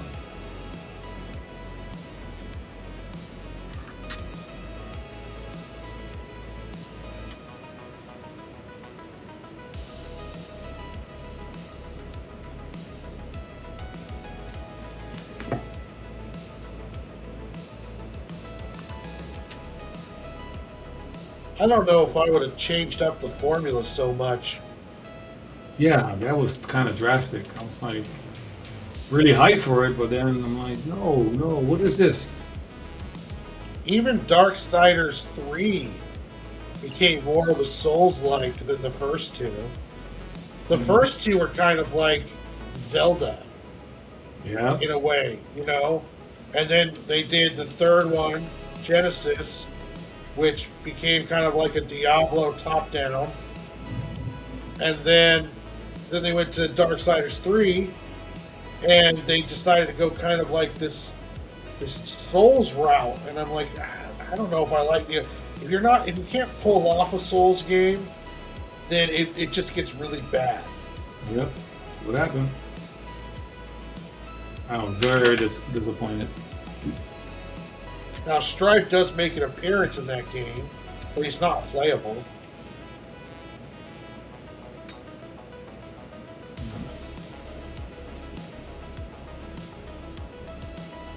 Yeah, he does. I forgot he did make an appearance.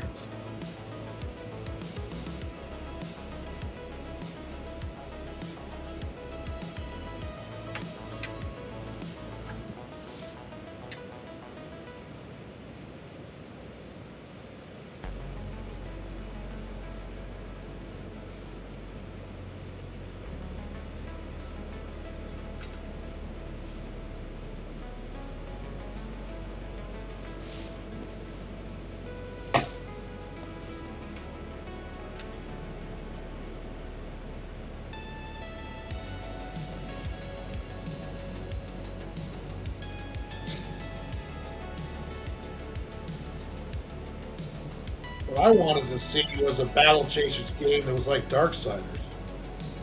Yep. That would be really cool. Well, he is in the gaming industry, so I'm not sure. I think I've seen pics of something, but I think they're doing it like that scrolling that you were talking about. Oh, yeah. Like, no. This is not the route to go. So, that's disappointing. I know during that Ink Pulp interview, he mentioned that there is another Battlechasers game coming, but he didn't give any specifics on what kind of game it was. And he didn't mention anything about Darksiders, even though Darksiders 4 is getting worked on.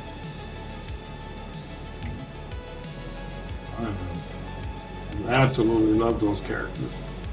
I really did like the death that, he wanted to show that his brother was innocent. I kind of like that. I was like, that's pretty cool. You don't usually see that. If he's innocent, and it's like, okay.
Yeah, when does He-Man come out?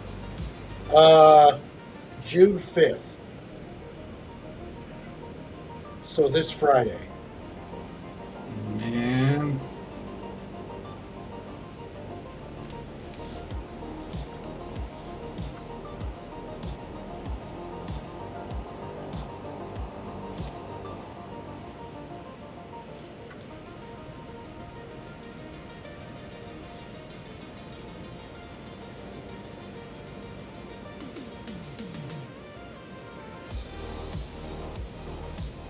There goes Roku and Mandalorian. That's gonna kick. And if it's good too, and word of mouth, that's it. But you gotta admit, pretty good movies this spring and summer. Yeah, I think there's a lot of good potential. Yeah, so kind of like that. That excitement to get back into the theaters. I've always had it, but still.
Wow, Martha, that must be very challenging.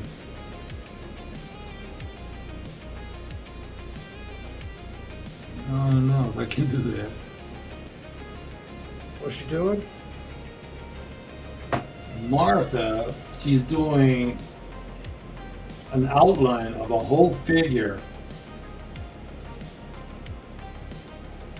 And then going in there with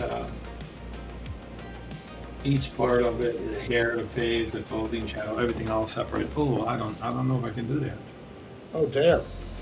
Yeah, that's risky. Martha's always challenged herself. That's all Oh, I see. It's amazing, yeah. I don't know if I can do that. Got my limitations.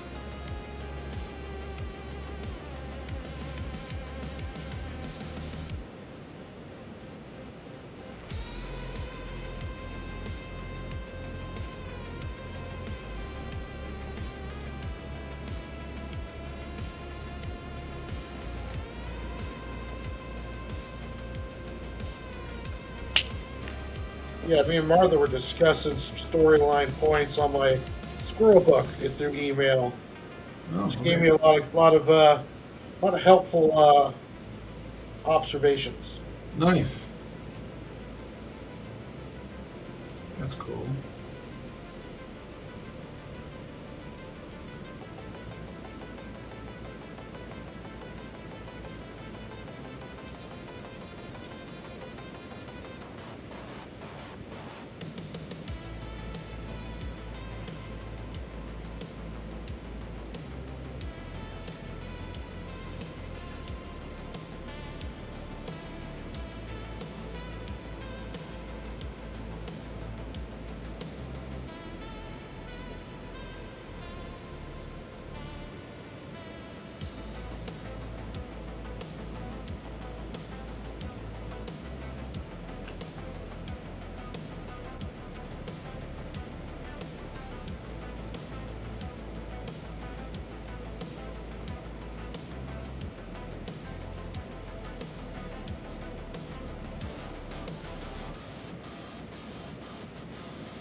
No, and that's very helpful, Martha. any observations like that. Now, I might not change anything because just of where I'm at in the production or along those lines. But every bit of that stuff is helpful to me. I like hearing different ideas and stuff along those lines. So yeah, I'm very appreciative of any kind of feedback.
I love spitballing ideas with people also too. Like Mm-hmm. even if they don't use any of my ideas, it's still fun to spitball story ideas and listen to how what people are thinking about with their stories and stuff along those lines. Yeah, because we are writers too. We're storytellers, so I think that's why we're a bit different from the norm.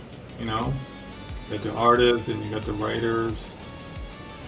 You know, but we are a bit different because we encompass both worlds, and yeah, you know what we're talking about.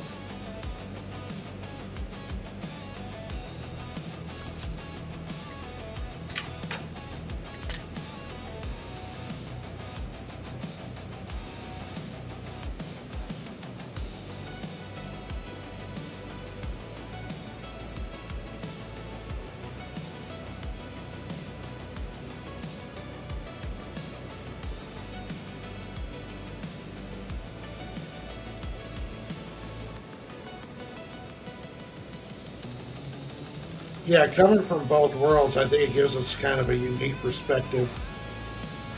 I think people who do both have a bit because they understand both sides of the coin. Mm-hmm. You know, Definitely.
Yeah, that's true, Panda. I mean, it is what it is.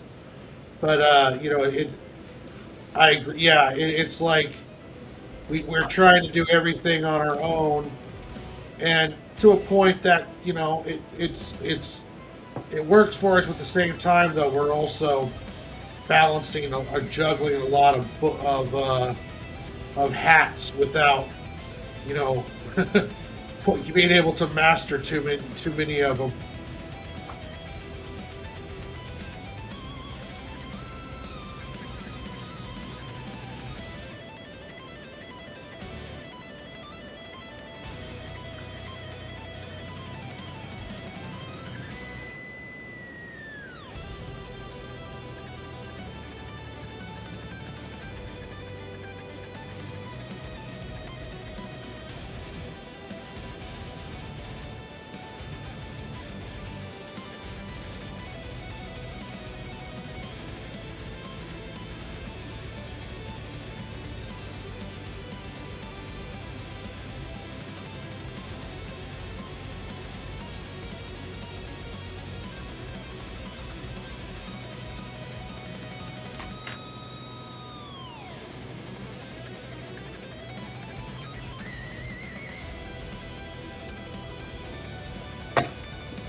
Just lost connection with my headset there for a bit.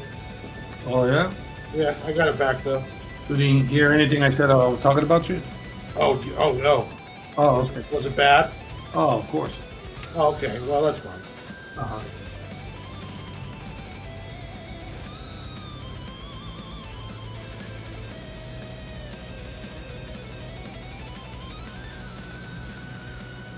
Just be more ammo for when I start my beef with you. Yeah, we gotta start some beef, man.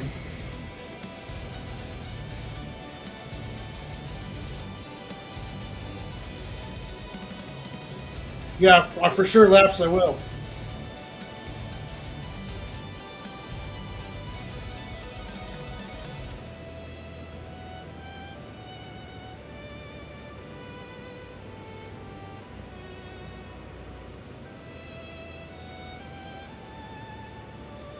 Yeah, our beef is gonna be epic.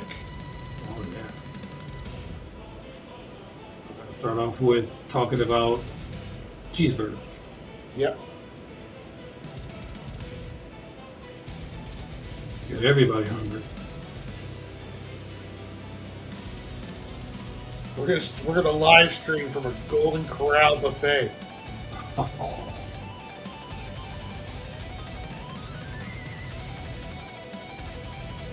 Hey, Laps.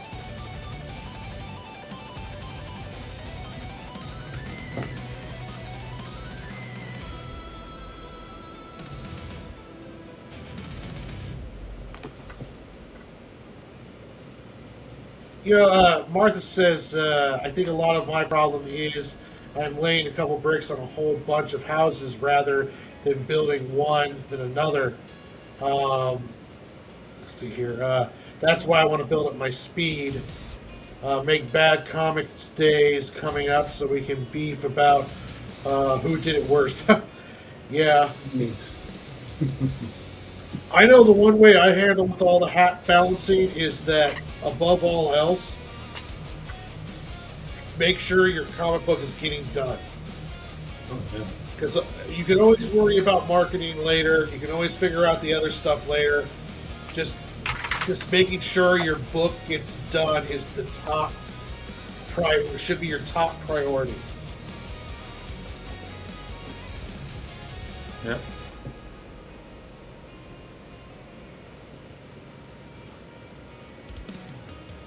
Because the most important thing is having your work. Exactly.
They're asking about you. Did you pick up a game?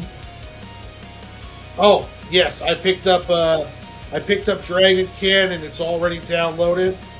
And when I get done with the stream here, I am going to start playing it.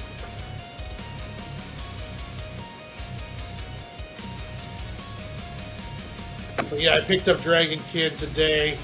I also picked up the new Lego Batman game too. Oh, it's so popular. But yeah, I'm going to play the Dragon Kin tonight once I get done here.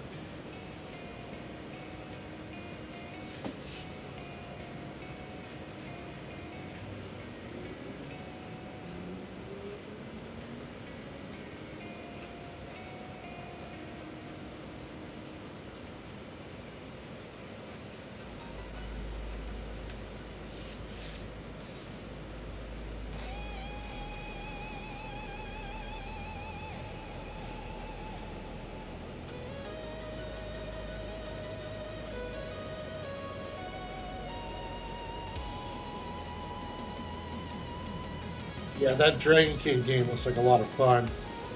Very complex system too. It looks like it's gonna be a fun one to learn. Stop learning music. Over it. You, I turned off my brain a long time ago, bro. teaching the old dog new tricks kind of deal. I can't teach a dog nothing.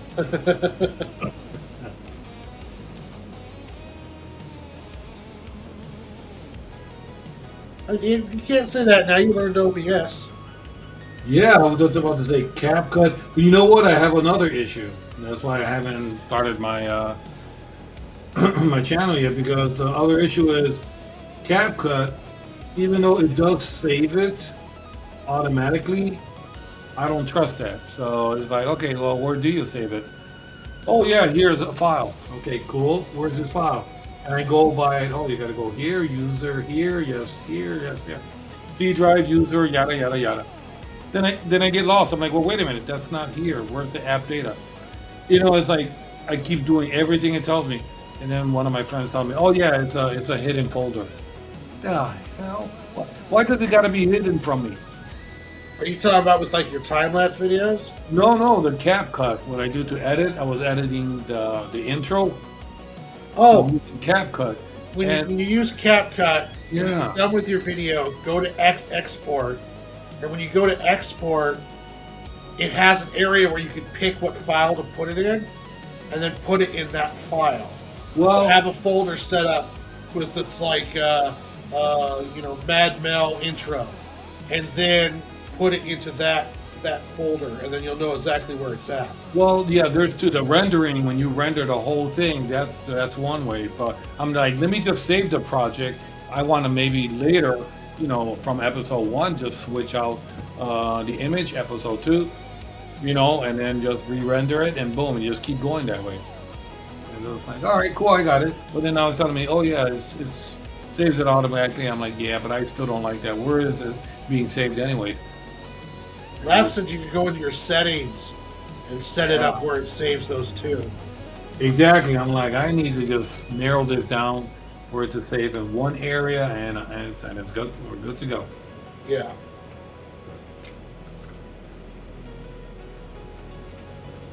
Oh yeah, I think that's the last of it right there. After that, yeah, I'll start the channel.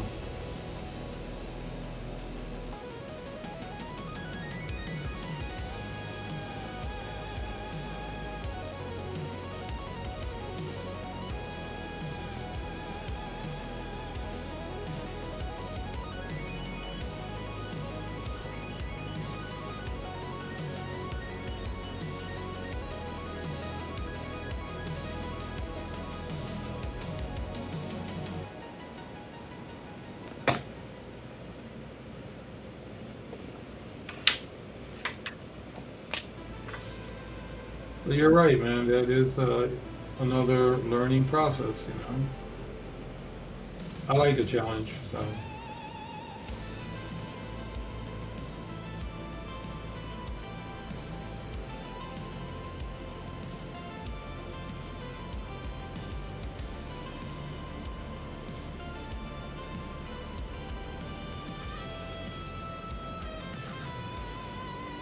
but I don't appreciate that you lied to me, Warren. I thought we were our bros, man. What are you talking about? You're over here like worried. Look at that. What you doing? You were worried about that? Come I on. was worried. I You're still am. awesome. Look at that. Come on.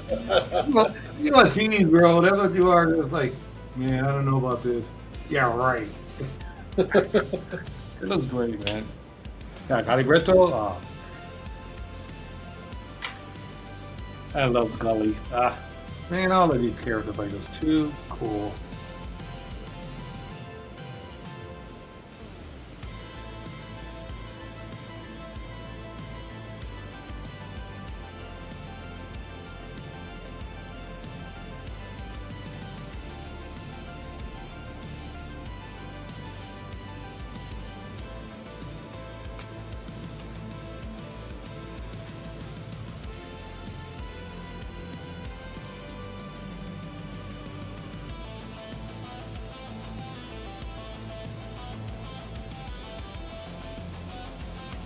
Yeah, Lap said if you need to, he can help out with doing like a live tutorial showing some CapCut stuff. Man, I'm gonna need that. Yeah, he showed me, and I use CapCut for all my editing now.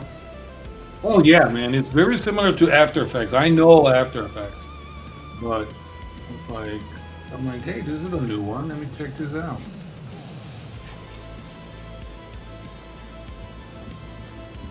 Crikey, I gotta find what? Who was it? I think who offered their services? Dingus, I think, offered their services one time. Yeah, I gotta get Dingus to show me UBS.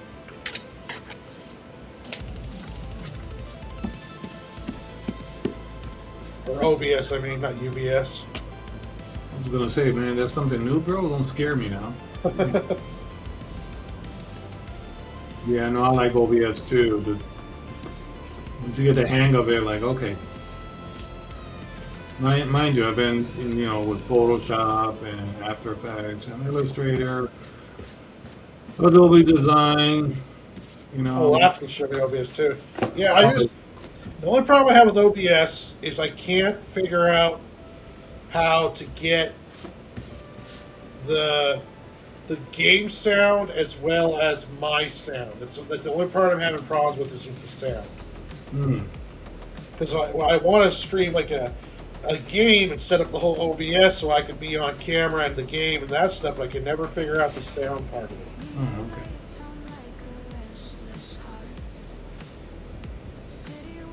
You like showing your mug. I don't. Well, when you got this handsome face, you need to do something. Hey, of course. Got to show the moneymaker.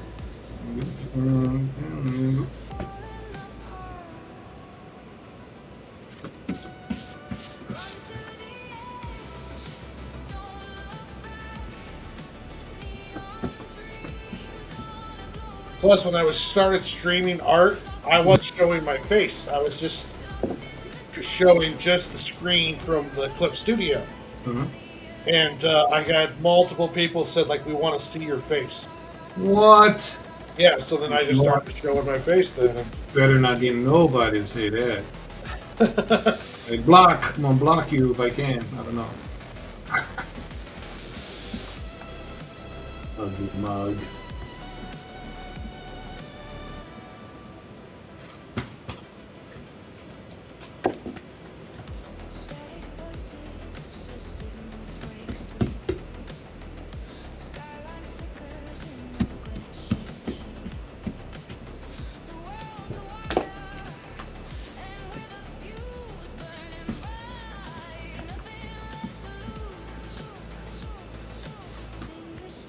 All right.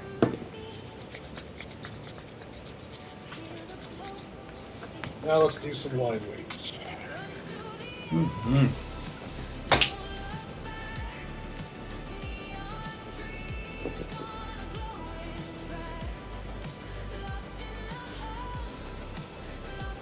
Your laptop, he can show you. Nice. Yeah, sweet.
You know, my cousin is thinking about doing a gaming also channel for YouTube. That's badass. Yeah, he's amazing. So I did his little logo of a robot and kind of, you know, he guided me on what he wanted and I created this character for him. So he's got the name. Well, soon. I'm like, nice.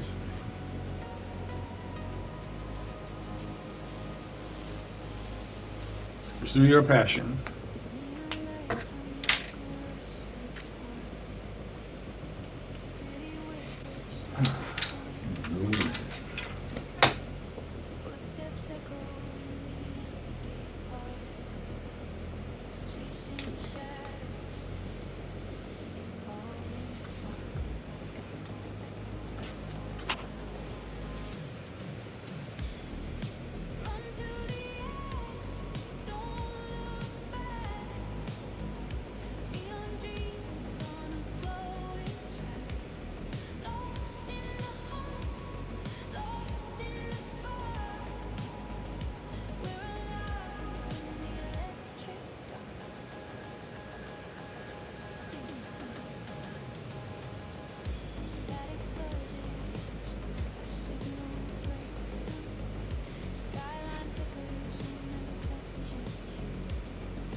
Just the details that this man has put into these characters.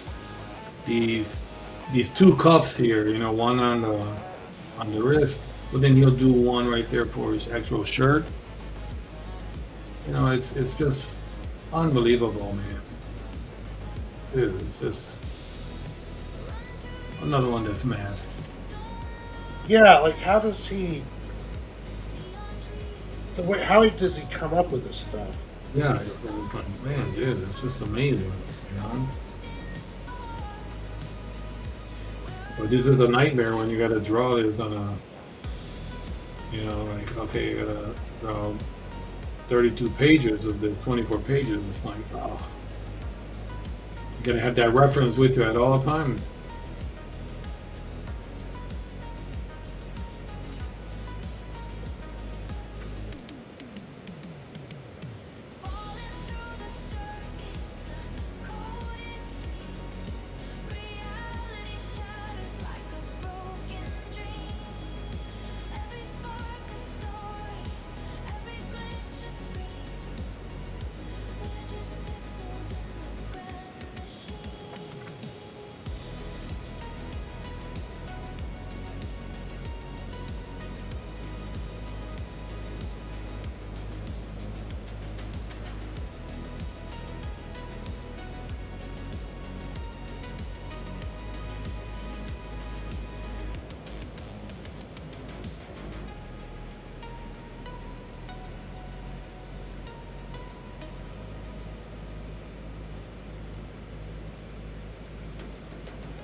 You're right there. Yeah, my hand hurts. Hmm.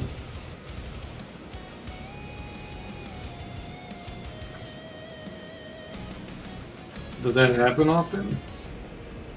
Well, I've been working it quite a bit lately. Hmm.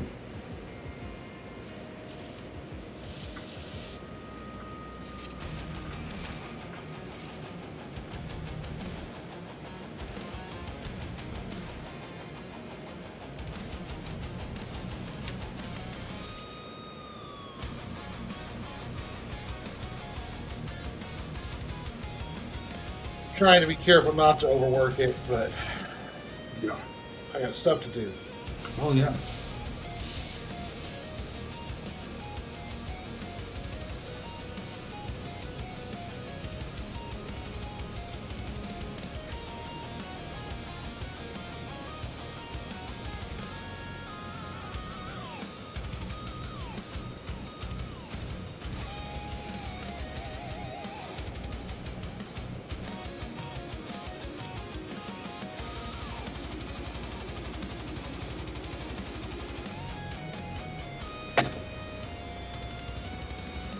Some glutathione or anything for muscle recovery. No, I'm not, but I will definitely look into that. For sure. Thank you, Martha. I'll check that out. Who comes up with these damn names? Yeah, it's scientists being fancy. Fancy smancy. Man. So let's make a name that's so outrageous that you'll never be able to pronounce it. It's like I discovered a new pain medication. I call it No Ouchie. There you go. See how simple it is? That's it. Very simple.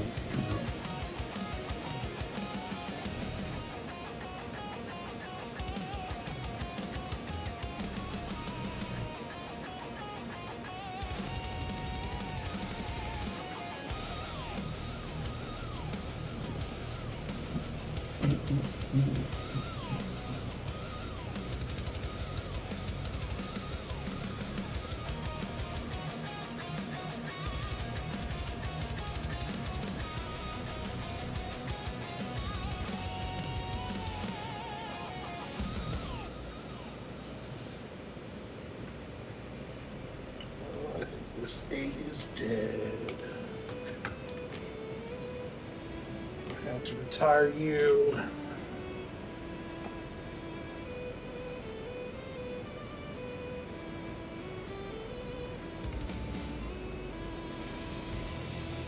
For my next state, so I'm gonna have to go pick up some new liners and markers. I'm starting to use mine up.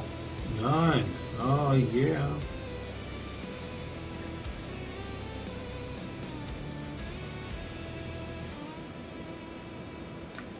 Don't blame me. Oh, I completely blame you. Crikey. I'll send you a bill. Again? Son of.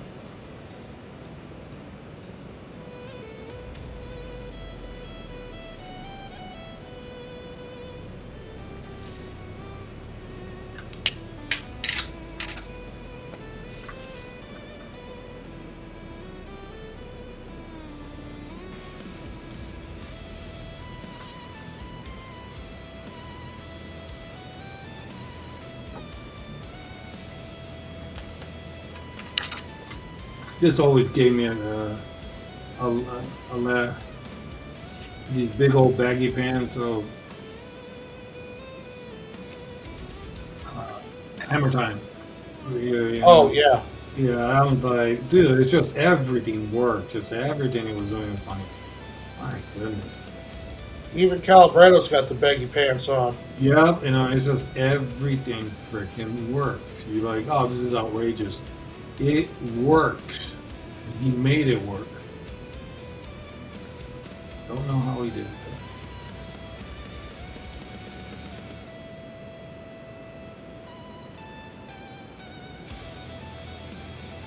You get any comic books out there, fantasy-ish? What's up? Have you gotten any comic books, kind of in the realm of fantasy? Yeah, Dork. Oh yeah, the Dark is one. Yes. And there's one that's... Oh, it's called something Corpse. Yeah, the Dead Corpse, Corpse Knight. Corpse Knight. That one, the first issue, I was very impressed with. Yep, so I got that one too. So I was like, all right, I'm liking it so far.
I know I wouldn't mind doing a fantasy story.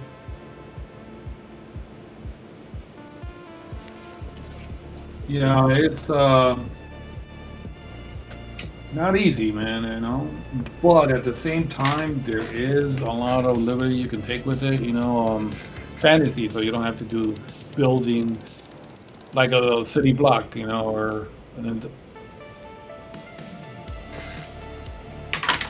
I had some fantasy ideas, some outlines and stuff, but I haven't really delved into them much. Mhm. I had an anthropomorphic fantasy book that I actually have the artwork done for half of it, but I'm going to go back and redo that one. Oh, nice. You can incorporate it with the squirrels. No, it's all pretty separate. Mm-hmm. This one is it deals with an alien invasion, though. That seems to be a theme of my stuff so far. Squirrels getting an alien invasion, fantasy world getting an alien invasion. Okay. I just thought it would be cool if there was like a War of the Worlds style alien invasion in a swords and sorcery world. Yeah, I can imagine that. Are you gonna check out Disclosure when it comes out? I don't know. I might.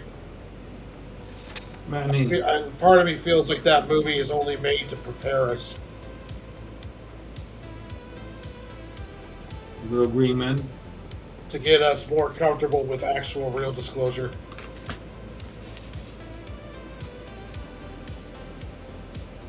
You think they're using Steven Spielberg?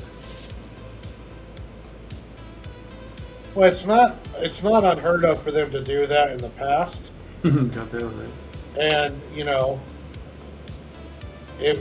got to get people more comfortable with the idea of something, infiltrate their media with it. Now, I'm not saying that that's what Steven Spielberg did, but Steven Spielberg was also the creator of Close Encounters of the Third Kind, which was really delved into the actual real conspiracy theory world of aliens. Mm-hmm. Even one of the actors in there was playing a role that was essentially Eric Van something along those. I forgot his name, but he was the one that came up with the ancient aliens theory. Mm-hmm. that permeated through culture quite a bit. So I mean, I'm not saying it's a government psyop or anything, but at the same time, though, it wouldn't be crazy unheard of to think of. Mm-hmm. Now I know I follow all that alien stuff, and I know there are pastors of large congregations coming out saying they have been contacted by the government to start preparing their congregations for disclosure. I know the Pentagon has admitted to flying objects that they cannot explain, and as far as they're saying, no one on this, that we don't have the capabilities, and neither does the other countries have the capabilities to do this. Now, whether or not it's a psyop where this is our new technology and we just don't want to admit to it yet, or if they're telling the truth. If they're telling the truth, that means that there's vehicles flying around that do things that is beyond our level of science. And it's crazy that they admit that and no one even bats an eye. That's how crazy the world is right now. Yep. Yeah, we're like so desensitized that just like, oh well. Really, this is the exciting news. I knew it. I knew it was going to happen. What the? There is that beautiful shot that they showed in the trailer of, it's like a deer face, and it goes close to its eye, and as it's moving around its head, it slowly changes into an alien gray. Yeah. Oh man, you want to talk about a beautiful cinematography shot. Yeah. Wow, Steven Spielberg is still on his game. Yep. It's called post-hypnotic suggestion. They don't want you to to see their real face, they'll just have a face that's similar to the eyes, a deer. And a deer is not very threatening, you know? So it's like, yeah.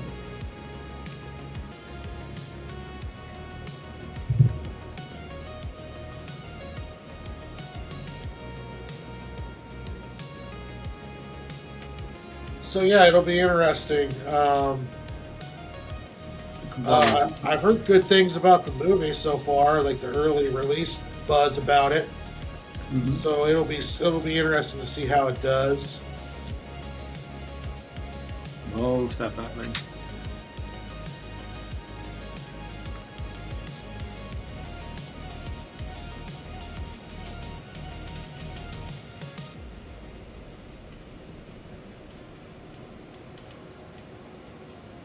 Yeah, I follow that stuff too. I just find it fascinating.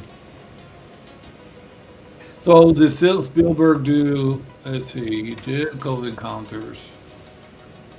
I forget which one, that one or E.T. Yeah, he did E.T. Yeah, so I forget which one of the two. They did a private screening with Ronald Reagan, President Ronald Reagan. They did a screening at his house of the movie, Yeah. and without batting an eye, and very, very, very seriously, Reagan said, "Yeah, that's pretty close to. That's pretty much close to it." That's probably was Close Encounters. Yeah, so he was like, "This is the president," and I say, dead serious, and he's going, "Yeah, that's pretty close." Well, Like, Reagan was the famous president who said during a UN conference oh yeah, that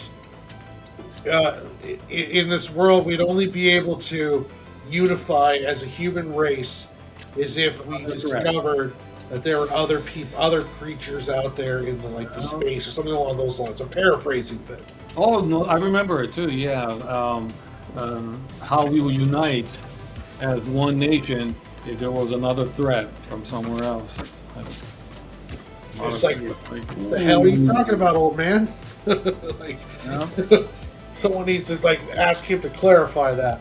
Yeah, and you. Oh yeah, I love all of that. It's just fascinating to me. We have a tendency of thinking we got things under control and we've explored enough of the ocean. No, we haven't. They're not even close. Yeah, so it's like we have that arrogance and like, oh yeah, no, that's a lot. We still don't know how the pyramids were made, man. And if it's true that there's structures underneath that, oh my goodness. Then the pyramids are nothing compared to what's underneath it. You've seen those blocks that look like they were almost melted together. Oh yeah. I'm like, unfreaking believable. How can at that time they know how to do this? And there's no tools. You don't find tools. No hammer, no chisel, nothing. Yeah, I think we're a lot older than what the scientists want to admit, Yep. and I think it'll eventually come out as those gatekeeper types pass away, and the torch gets passed to new generations. I think that stuff is going to be part of the big kind of changing. Like, I would imagine our grandkids are going to be taught very differently about the history of the Earth than what we were taught. That's true. But in this lifetime, I'd like to see something. Yeah, I want President Trump to come out with the little green alien dude and be all like, "Yeah, they're here." What do you mean you're gonna let them probe us? Wait, I didn't sign up. I did not sign up for that.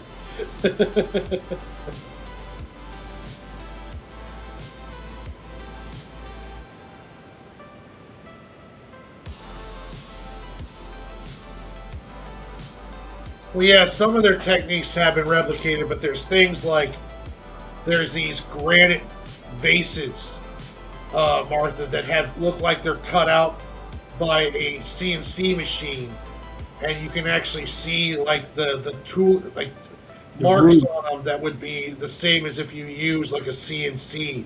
Yeah, There's other stuff like um, there's stuff like there's rain erosion on the Sphinx that would put it back way older than what we're saying it is now. There's like all of this growing evidence that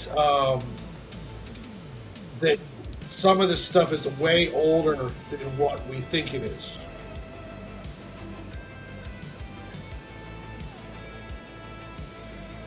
fascinating.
Yeah, and the Sphinx too. That head, as you look at the proportions, is just completely off.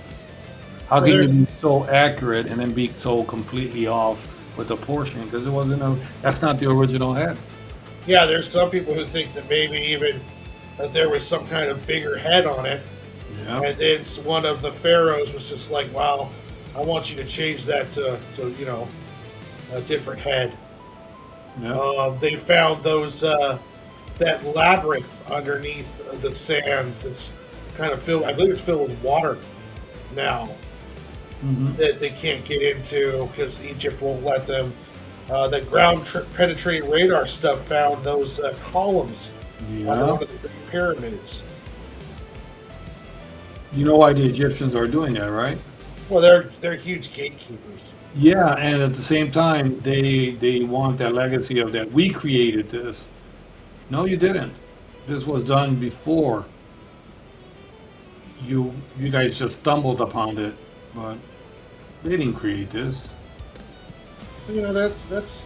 That's kind of hurts. That is It hurts, yeah, it hurts because them. You know, it's like years. all of this stuff that we thought that we were so proud of now might not even been created by us. Might have just been co-opted. Yeah. There's a comedian, I don't know who he was, and it just makes sense when he said the joke. He goes, "You think the Egyptians have made that? How many years has it been? Yeah. What the hell have the Egyptians made after their pyramids? Nothing." Like, well, he's got a point. Well, that's the next. It is one of the things that gets brought up is that um, the society kind of went backwards. They did create like after they created the Great Pyramids, none of the other pyramids were ever as good. Oh, It just kept on kind of going downhill building wise, which is kind of interesting. Um, there's a bunch of stuff. oh, yeah. Have you ever been to one? I wish. I've been to two. One, they were both in Mexico. The one that was like off of like a cliff on the beach, and the other one, Mitsubishi. I can't pronounce it. I can't pronounce those. That one. Um, and it was amazing, man. I ran up the stairs, and when I, looked down, I got dizzy, because it's like in a very steep angle. And then they let you go on the inside, but just on the top, that part only. And you're running your hand smooth. I'm like, this is granite. How can this be so smooth? I'm running my hand through all that. I'm like, just shake your head like, how is this possible? Yeah. It's beautiful, but it's almost scary because like it's here, but how?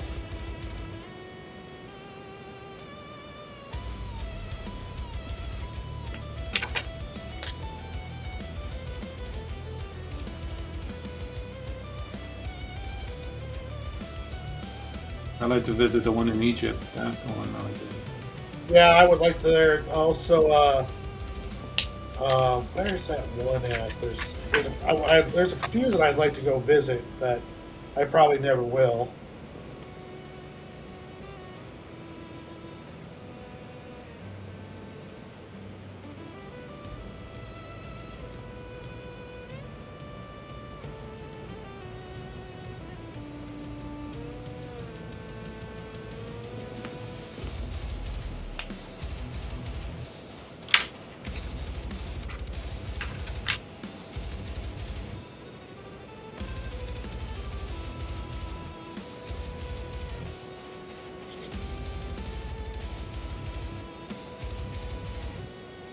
I don't know. I already mentioned this, but in the Darksiders 2 with Death, man, I really did like a lot when he was just, like, my brother's innocent, and he was like, I'm gonna prove it.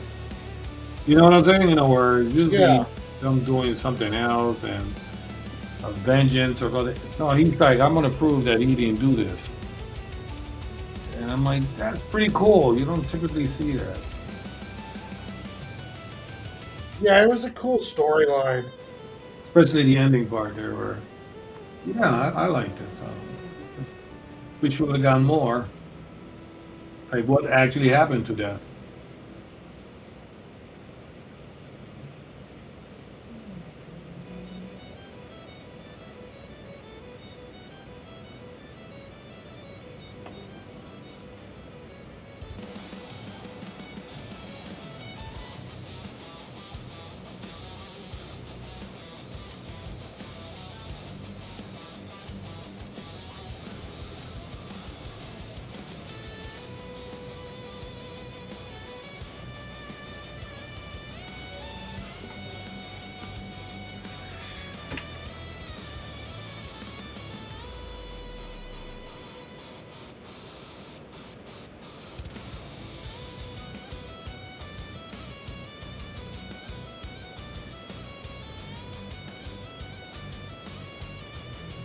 Like the concept of a prison planet. Have you heard of that before? Kind of like in Riddick. Mm-hmm. Yeah, Yeah, I did. I like that idea. That's fine. Kind of like Australia, but it's a whole planet. Yeah, I'm like, that makes sense actually, if you stop and think about it for a minute.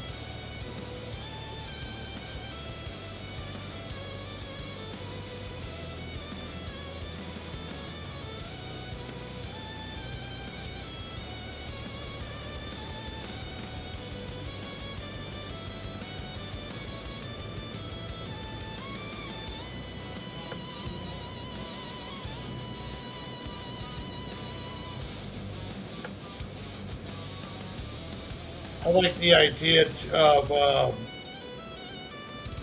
like if I was gonna do a prison planet, I would do the whole.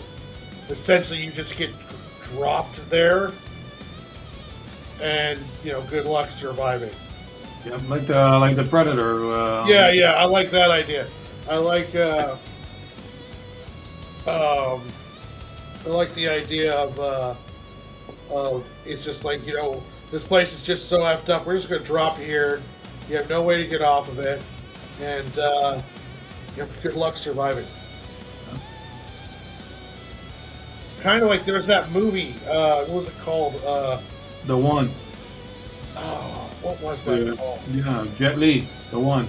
No. Well, yeah, there's that one, and there was an older movie that it was an island that had like a laser grid around it, and that's where prisoners went, and they were all kind of like Mad Maxing it there. And they had a one main bad guy, and it was I forgot what it was called. I think I know what you're talking about, but I can't get the name of it. That one wasn't a prison planet. That was just an island.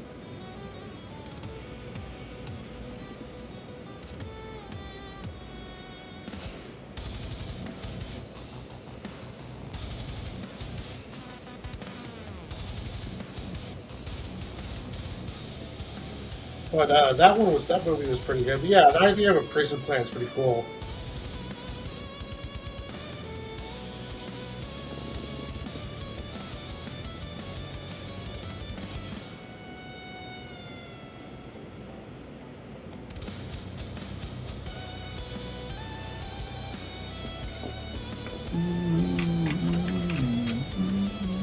A good way to create a bad guy too. Like imagine the bad guy of your story is a guy or a gal who gets sent to a prison planet, and she's so ruthless, or he is, that she organizes the criminals on there, turns them into an army, and they end up like getting a ship and finding a way like to get off the planet. Now they're like this army of these prisoners that were just left to die.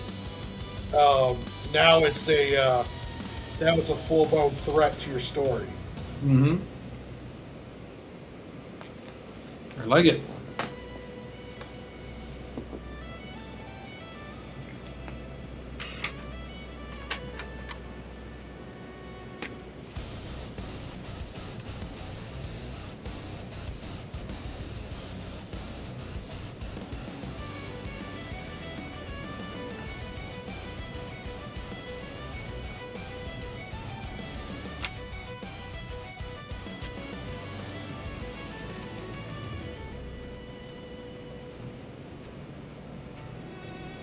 And that's what's interesting too. Like you could take like, okay, prison planet, and you could make a story just off the prison planet, or you could create a story that ends up being the backstory for a character in your ongoing. So it's like the hero has to go, the hero and his crew have to go to this black, like pirate kind of space pirate den. It's run by the ruthless, blood goddess or whatever. And, what do you know about her? Oh, well, she was on that prison planet on Core Sector whatever, and she organized everyone together, and they eventually broke free, and now they're the scourge of the galaxy. And it's like, we got to go ask her for help to get our whatever artifact for the story or whatever, And it's like, is it a full story by itself, or is it just a backstory? Either way, you can make pretty good use of it. Exactly. That's how it is with us. Just give us a premise there and just give us an outline, just an idea, and we will run with it. I actually have a story where Dad has to confront someone, and he's in jail. So he's going to have to break into jail, find this person, unalive him, takes his soul, and then walk out. So it's like I have a story for that. It's like, oh man, that's going to be fun.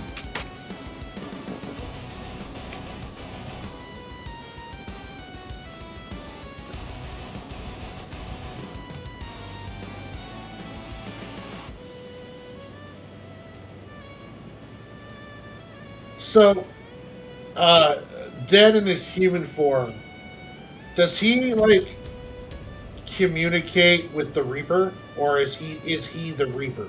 No, he's the Reaper, but he's kind of like me. He's a Gemini. So when he's in his human form, smiles a little bit, more than usual, jokes around a little bit because he's in human form. But when he's in his Reaper form, he's all serious, talks very little, and just, just no joking, just very, very, very serious. I wanted to do that, because, as a Reaper, I can't do that much expressions from him. But as a human form, yeah, he'll be there joking around. A good example, he needs directions. He's in a forest and he needs directions. So he finds this little goblin is, just chilling on a branch all the way up in the tree. Well, he's just there chilling, but then you see little strains of hair, coming down. So Justin just went up there, and he's like upside down. So and then you see his head just slowly gets really close to the goblin, and he says, "Hey, hi, how you doing?" And the goblin freaks out and falls. And it's like, what the hell is this? The great thing about him is that nobody knows about him and what's happening. Little by little, the rumors throughout the supernatural world, little by little, they're going to be like, they call him the Rogue Reaper. There's a Rogue Reaper out there actually killing people and taking their souls, but they don't know the whole story. Wow. Yeah, no, they're same person, but just two different personalities. You know how you are. Sometimes you can be serious, and then sometimes you can be a clown. Oh yeah, yeah. So I was just wondering if you were going to have the whole duality thing, like did they do with like Hulk and Bruce Banner, or if it was, no, I am the Reaper, and it's like, yeah, he is the Reaper. However, there's going to be times that he's going to deviate a little bit from his mission, because there's no choice. Like right now in this last chapter, this is his first encounter with both an actual superhero and two anti-heroes.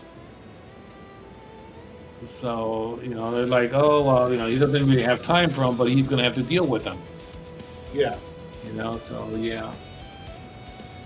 So, yeah, it's just, oh my God, it's just so much fun, man. Just putting him in scenarios, and good question too, in regards to, no, he's the same person. It's just that, and like I said, I'm pretty much like that too. If I'm serious, I just don't talk, I'll just observe. But then sometimes I'm just a class clown, Yeah. Well, same thing with Sing Joe. Like, Joe, it represents kind of my, more my better good nature, and represents also the battles I have with insecurities and stuff like that. It's like he wants to do the right thing, but he never really feels like he's ever good enough, and he battles with that kind of duality in his head.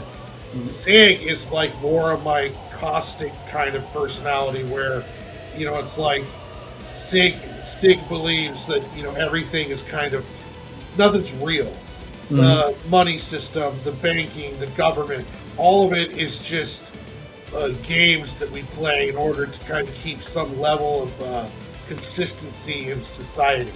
There is no, money is not real. Money is just what we use to help us add value to goods. It's not like a real thing. The only thing that Sig takes serious is Joe and his and the family. Like everything else is just a kind of a running joke to Sig. And so he doesn't. He's a lot more of my kind of caustic attitude, if you will, towards just general all the systems in society, and kind of like how he doesn't take anything seriously and constantly joking. And I'll do a lot of wisecracking, especially if I'm around people like in a new job or stuff along those lines. Sig hides a lot of his stuff through jokes and just not constantly mouth running. And so I kind of, it's not really, I didn't want to do a self-insert, but it's like I just took little aspects of my personality and kind of blew some different life into them and then added them to the characters. Yep, same thing. Yep, he's basically me. Yeah. So, yeah, same thing I did. I'm like, I'm gonna give him my personality. I based Amanda off of a combination of like my niece and also some other people that I've known in my life. U-Turn is massively based upon my grandfather, who was a Korean War vet.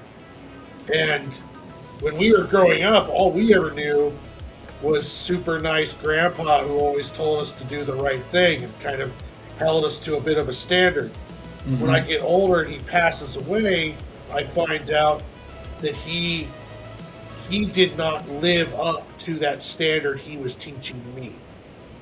And that kind of struck me for a while. I was kind of upset about that. But then I realized he wanted us to be better than he was. And I brought that into Sig and Joe. It's like part of the thing you find out that you'll find out in the whole thing is, as the story goes along, is that U-Turn has a lot of ghosts. And those ghosts are what drove him to drive Sig and Joe to be better. He was especially hard on Joe, trying to get him to do the right thing, and always, because he expects Joe to be the leader, especially if something happens to him. And Joe, that's a lot of weight to put on Joe. It's a lot of pressure, especially when you're talking about stealing pharmaceuticals from the major corporation that controls the entire moon in order to save some miners that corporation's trying to get kicked off their land. So, that's some major repercussions, that for those people. So it's trying to add some of myself into it, and also trying to flesh out the characters with people that I've known in my own life and experienced. Yeah, now I'm basically, just on me, that was it wasn't really much of a challenge. At first it was, but then after a while it's like, well, just make them like you are, and a lot of what happened to them, some of it happened to me. I'm not gonna say which ones, but some of it happened to me, and I wanted to just keep adding that. He has a tragic, past. Good man, just good person, just nothing really worked out for him. That's the great part, man. It's just coming up with this stuff. Yeah. But it's really sad because then when things happen, it's almost like he expects it. So he's like, meh. Meh. Figures, and it's kind of a sad way of living, I know with Sig and Joe, with their adventure, I'm trying to, this is everything I say is what I'm trying to put across. I don't know if it actually comes across, but what I'm trying to put across is that, you can say you're a good person, but when the rubber meets the road and the repercussions for doing the right thing hit, then that's where you truly find out if you're a good person or not. I always say being good takes work. Doing the right thing takes work. You have to choose to do the right thing. It doesn't come naturally. And doing the right thing can lead to repercussions. And it's when those repercussions hit is when the rubber hits the road on whether or not you still want to be that good person. Yes. And part of what's going to happen in the second arc of Sig and Joe is those repercussions are going to start hitting. And then Sig and Joe have to decide what kind of people they want to be. And then that's going to be part of the adventure going forward, is when those repercussions hit, are you going to stand up and do the right thing? Are you going to be the hero, the good guy that you want to be? Or are you going to fold under the pressure and then just, become part of the problem? Nice. This gives your character a lot of depth, Yeah, it's a lot of depth for or a, or a cigarette in a coffee cup comic book, but No, it doesn't matter. It's, you want people to be invested in your character, you know? yeah, and I like the surprise. I like it when it's someone's like, I didn't expect it to be like that. Yep. You know, and not like in a bad way. They're just like, okay, well, this is deeper than I thought. Exactly. With both Justin, when he's in a human form, Justin, and when he's the Reaper, yeah, he has to deal with a lot where I think I said it before on the stream that he'll eat. He doesn't have to anymore, but he wants to hold on to the little bit of humanity that he has left. So he'll sleep, even though he doesn't have any more dreams. It's now just nightmares of all of the dead souls that are within him. So once in a while, he'll just stop, where it becomes a little overpowering, all the voices. And you have to calm them down. So, lots of fun, man, coming up with stuff.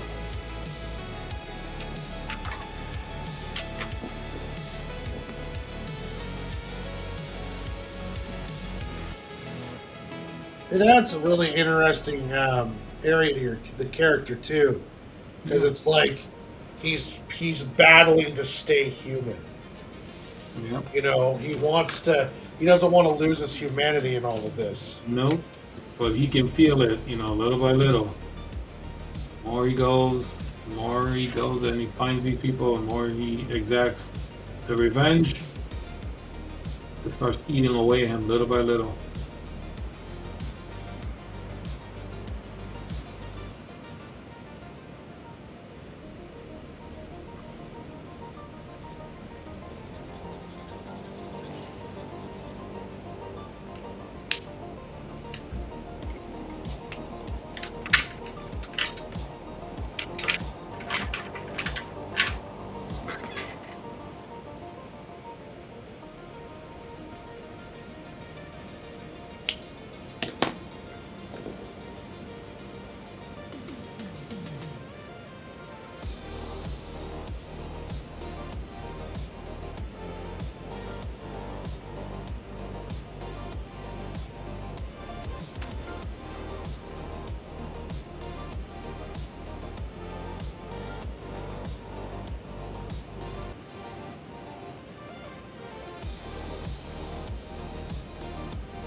Thanks, Martha.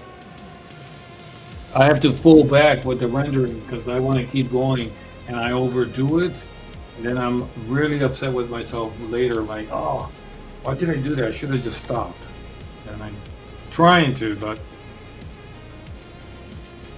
it's just blame Warren. Okay. Blame me. I really pray. Everything, Warren, the economy, everything, bro. It's all my fault. All your fault, man. Cheeseburgers, all of it. All your fault.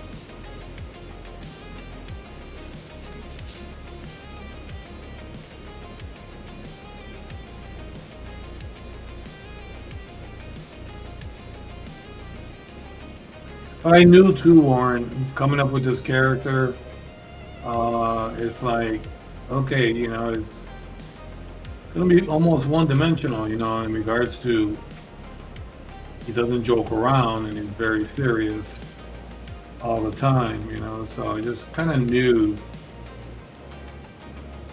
Well, that's why, I have him as a human form too, where there I can have fun with them and just put them in scenarios where.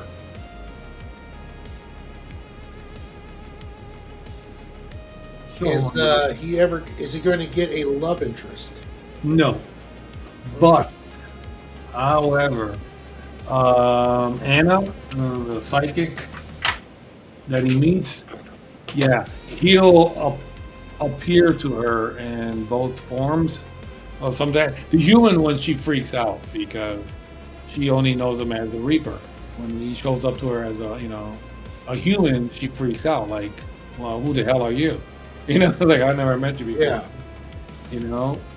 And he kind of hangs out with her a little bit, and again he's trying his best to anchor himself to someone, and he has nobody, so not a love interest, but more like, hey, I need you to I just need you. Everybody needs something. Yeah.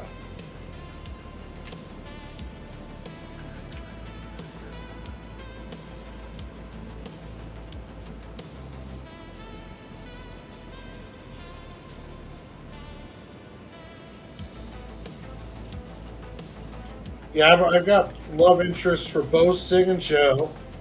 Nice. Joe's love interest will be introduced in the next arc, and Sig's will be introduced primarily in the third arc. Okay. Or be introduced largely in the third arc. Nice.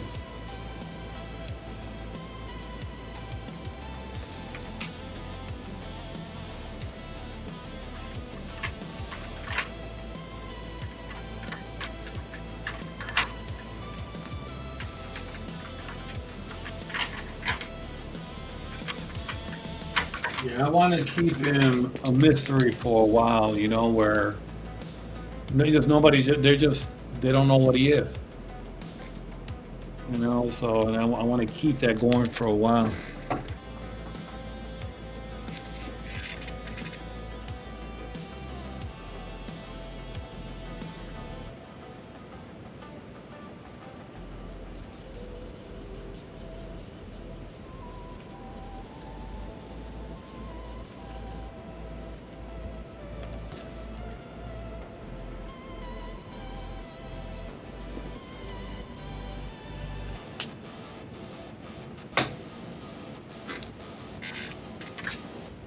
Yeah, I'm almost to the point of inking issue 1 of the Squirrel book, and then Nice. I'm also getting the script ready for issue 2. And issue 2 is going to require me to do some more character designs. And I've got to design Stark's mother. Mm-hmm. And then I also have to design Stark's girlfriend. Okay. And Stark's mother's design has changed as I've been going along with this. Mostly, like one of the suggestions that Martha gave me about adding more of a mystical side to the squirrel tribe. And so the mother was originally planned to be the clan or tribe's scribe, but she's now going to be the scribe, but it's also the priestess. Okay. So I'm going to play around with that design and give her a little bit more of a mystical kind of element. And then Stark's girlfriend is going to be one of the scout warrior squirrels like he is.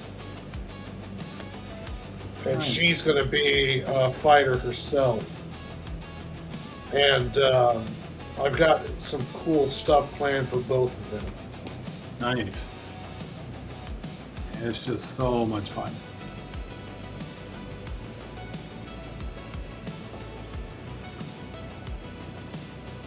You do type up your stories, don't you? No. No? Everything's handwritten. Okay. I just go to Microsoft Word, and then I'm a very slow typist, you too. Huh? I'm not so bad. I just decided to just write everything down. Same here. I'm not that bad.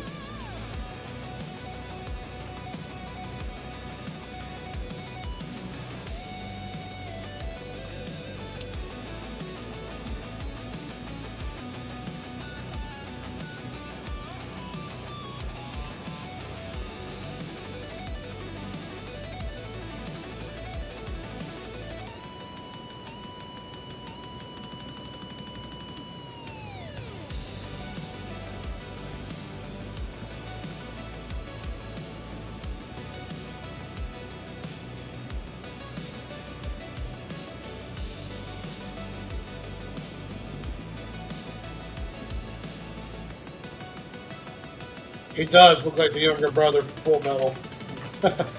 I wonder if that's where Joe got the idea or got the design idea, because he looks like a couple of those suits of armor with souls trapped in them.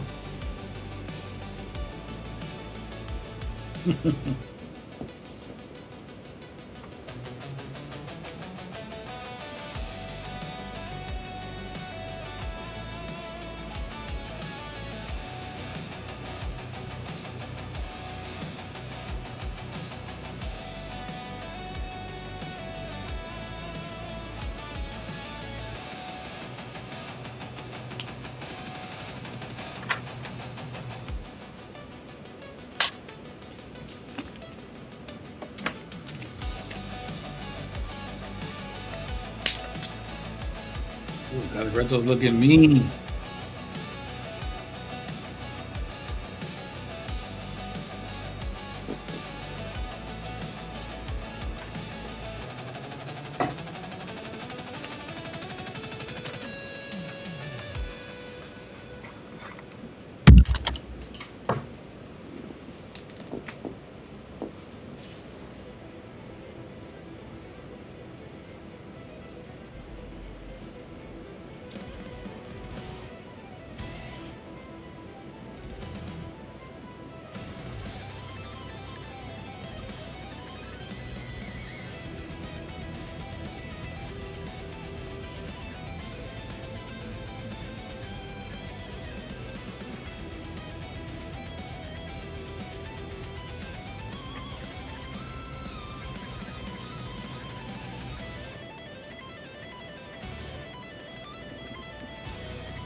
So what do you think we should do for next week?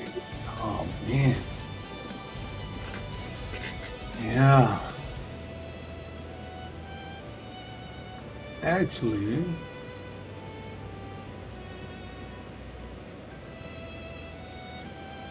I have an idea, and we can use you as a reference. What's that? The Hulk. The Hulk? So you're gonna have to be flexing through the whole thing and take your Oh, arm, jeez. flex your muscle. Okay, maybe that's a bit much, but I don't know, the Hulk maybe, or what are your ideas? Dark Stalkers, that's something we should look into. You know, Darkstalkers has been bounced around quite a bit, so maybe that's time we pull the trigger and do some Darkstalkers. Dark Stalkers is I do have Darkstalkers sketch covers, so that would be great because next week will be the last Monday before my show. Yeah, you do. So I could do the Darkstalkers sketch cover. Yeah, I forgot you do. Look at that, perfect. You just don't want to flex your muscles. That's all right, man. Next time.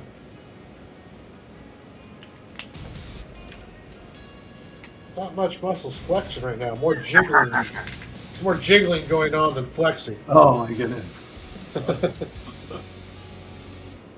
All right, so we won't get jiggy with it this time, but maybe next.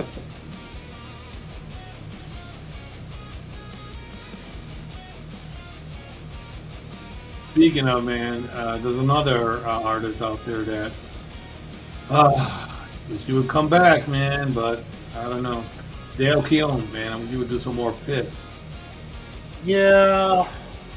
Have you watched his live streams? No, I've seen one where he fell asleep on it. I heard about that. Yeah, he likes to get pretty sauced up and then fall asleep on stream. Yeah, I don't know about that. It's like, you're gonna stay awake. I'm gonna sit here watching you for a few hours. Yeah, he's got some probably issues he's gonna have to deal with, but he's just so sad. Such an amazing artist and a wonderful character. I love the pit. Yeah, yeah, definitely. I wonder if it's just too hard for these guys. That level of kind of detail and work. I wonder if it's just, like, do they still have it in them? Mm-hmm. And that's not a knock against them by no means. I mean, they're talking some insane level of craftsmanship. And maybe that's just hard to maintain to try to do a full book. Or it's just too much work. Like how long would it take him to do 3 issues? Yeah, but what is he doing now? That's taking up all his time. Well, if you do live streams and do super chats and sell old stuff and maybe but he never draws. There, that's going to keep you afloat. Yeah, but he doesn't draw on those streams. You're talking and everything. I'm like, dude, every time I see him, like, come on, let's be the master at work. Let's see, draw something. Yeah.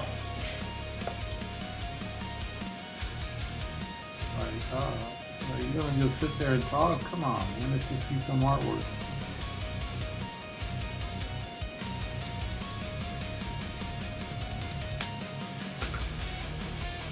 Yeah, man. Sylvester is another one that I wish you would just. Now, Sylvester came out and did like a whole 12 issues Batman run. Yeah, It was man. amazing. The Deadly Duel. That was amazing. And he wrote it too. I'm like, what? Not bad. And he was. I don't think he was ever late. It was just. Was like. It was a double-edged sword because. When's the next time we're ever going to see this? So we got to enjoy it. I enjoy that. I had to buy the novel twice individually, and then because my friend, I'm like, dude, you got to see this, and. You know who Sylvester is. Oh my God! I bought the book and I sent it to him. What's up, Fatal J? Hey. How's it going, brother?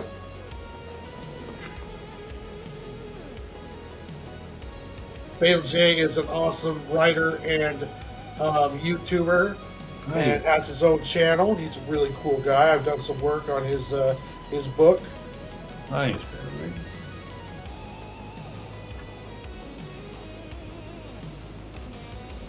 Very nice. So happy you stopped by, man. That's awesome.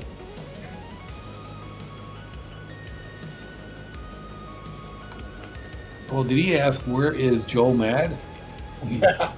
I think when I put Joe Mad's picture in the thumbnail, it kind of might have gave the impression that Joe Mad was going to be here. Man, that'd be giddy like a schoolgirl.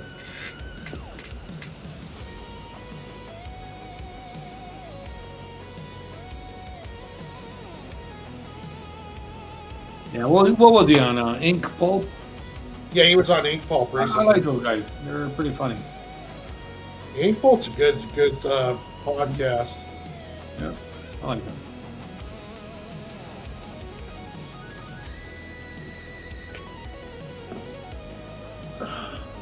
You just gave them a hint of maybe one day. It's like, oh, dude. Give me one sec here. I'm gonna. Oh, all right. Let's see.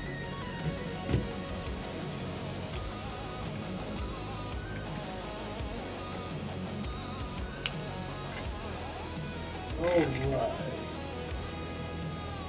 I'm gonna put in the comments there for anyone who hasn't checked it out the link to Fatal J's YouTube channel, so you guys can give him some love. Boom. Yeah. I'm going there right Yeah. now. Subscribe. There you go, Fatal J. And reminder. Yeah, Joe Mad is my absolute favorite comic book artist. Like he's my idol. Also, if you guys get a chance, check out Fatal J's comic book Ninja Blast. Another great comic book. I've done some background work for him. And yeah, if you guys get a chance, check out Fatal J's comic book Ninja Blast.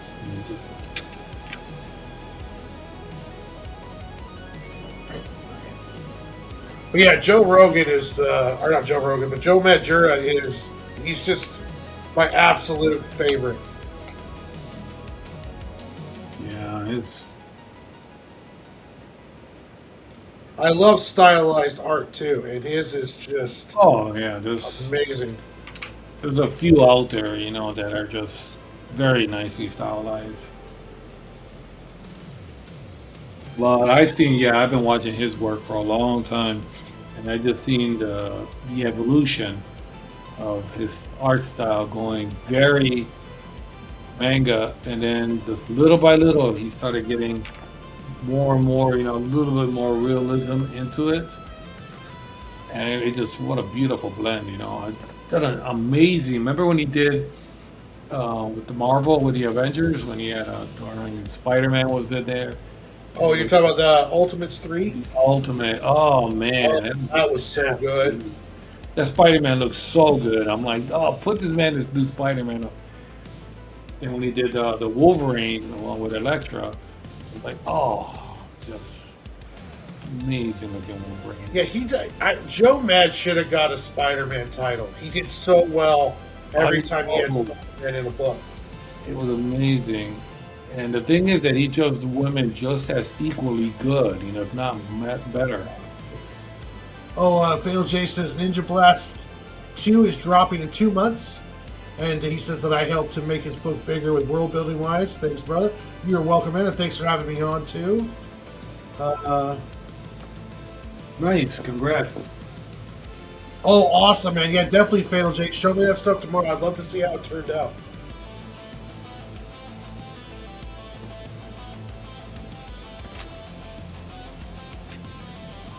Yeah, Fatal J was the first time that I did background work for somebody, so that was a lot of fun. Nice. Drawing some cityscapes and stuff. Nice.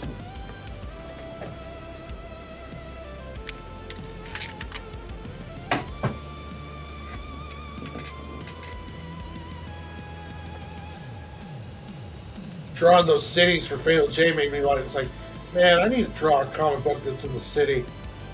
This is this is fun.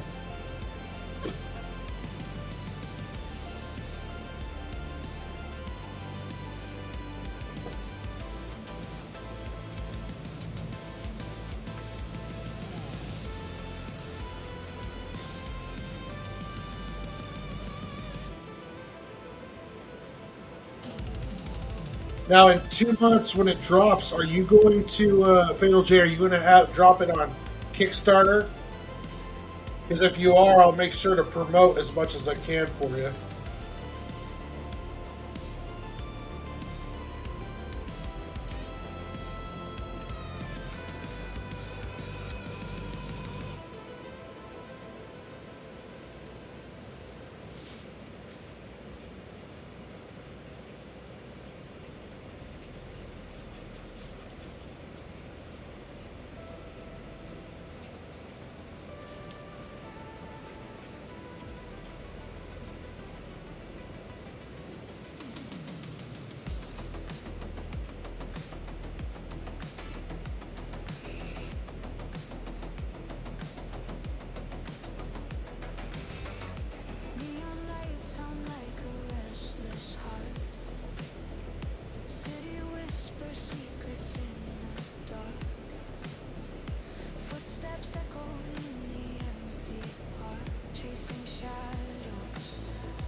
Ninja Blast.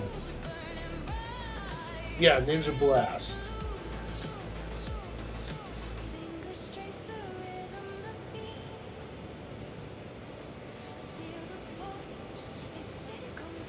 Wouldn't mind doing a pinup for him.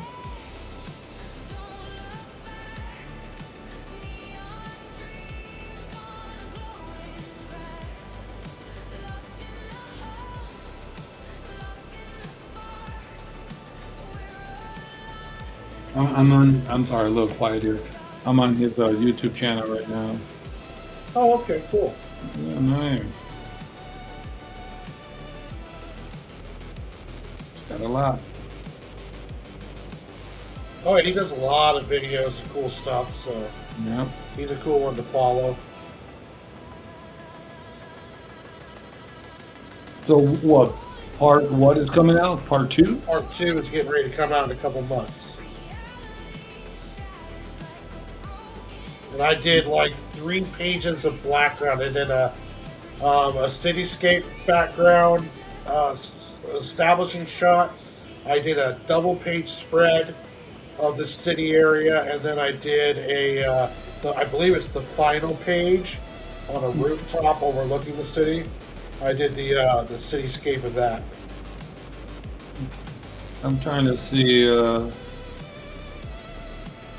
I can see his character.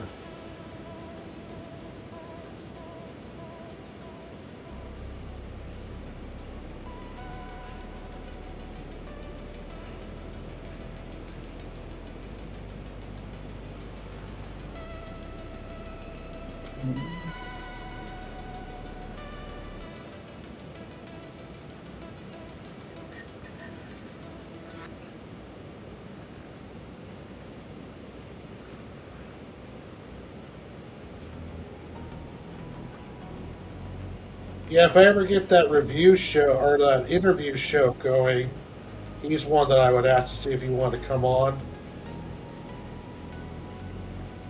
There's a couple creators I'd like to come on for an interview show. Nice.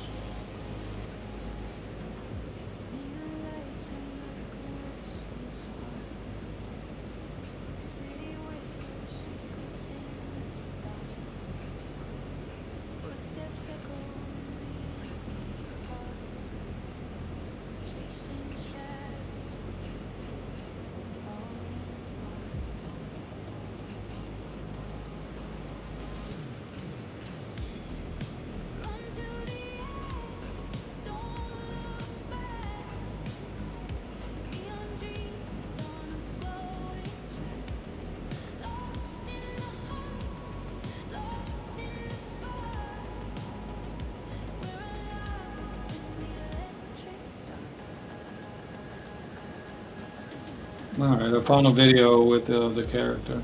Oh, cool. Oh, the Kickstarter.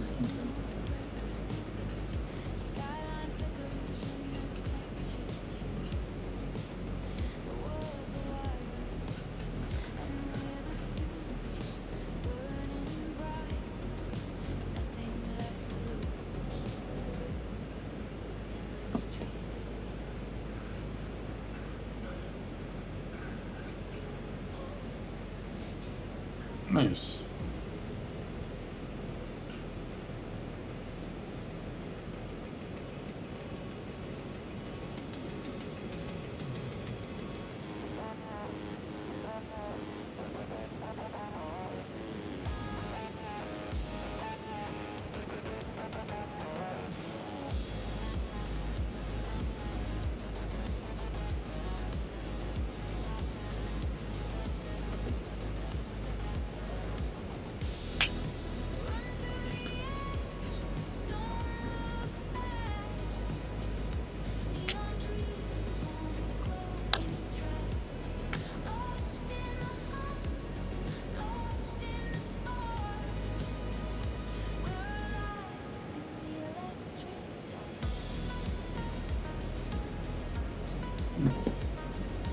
Nice.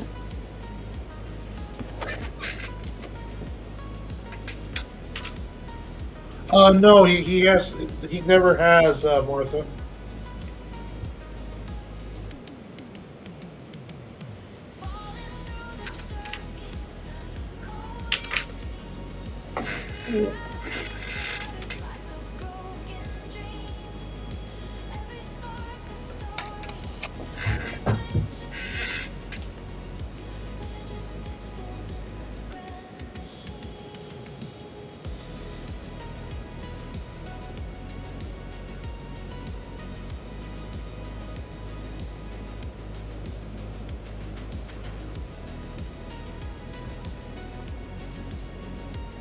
Oh, don't worry about it. Either he might be just busy with his own stuff. Who knows? I'm not worried about it. I appreciate you trying, though.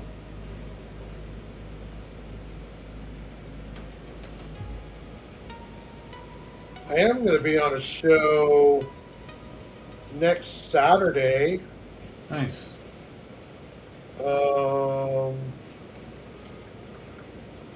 Give me 1 second here. I'm going to be on Jason Bascom's show. Nice.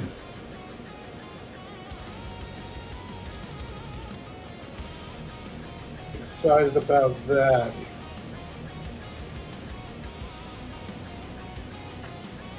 Yeah, make sure you hook us up with the link. Yeah, I will.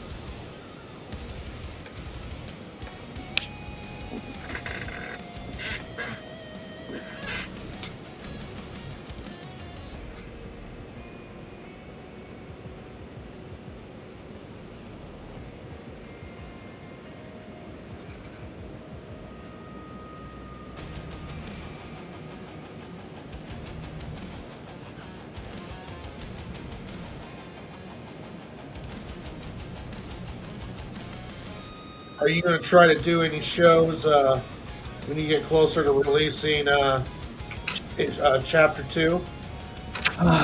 Good question. So far, the Journey comic one that I missed because I was ill, that was September 6th. And around that time also there's Waukegan, I call it Waukegan. That I was last year, my first convention. They're gonna have. He said he's gonna do 2 this year, but I'm not sure. I'll be definitely on that one. And trying to see as soon as this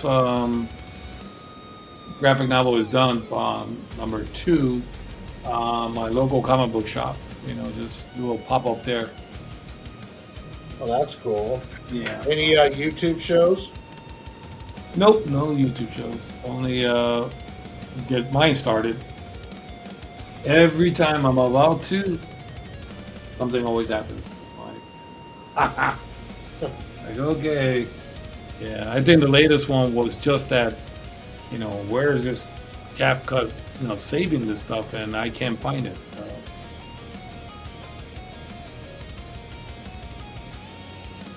But yeah, I'm gonna reach out and get some help with that this week. Yeah, well, we're definitely going to do something special for your release. Well, thank you. Greatly appreciate it.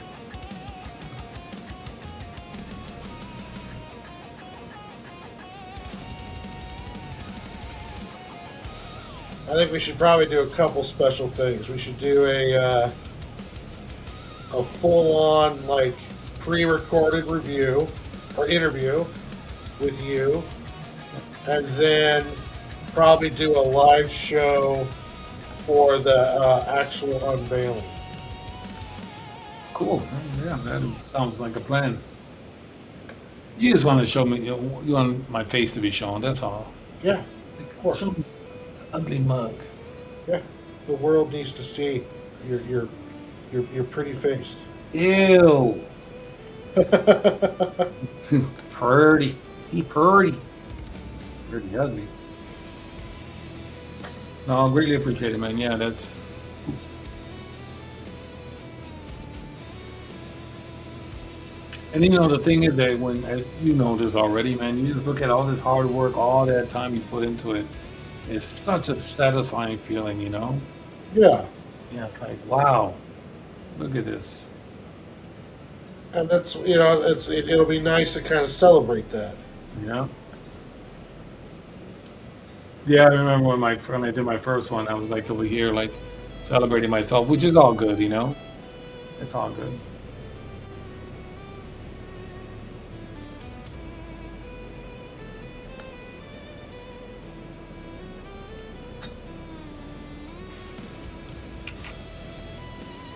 I always say I'm going to do a new signature, and yet I don't. I always say that, like, I'm going to do a new signature. Nah, I'm okay. I've been doing this one for a long time.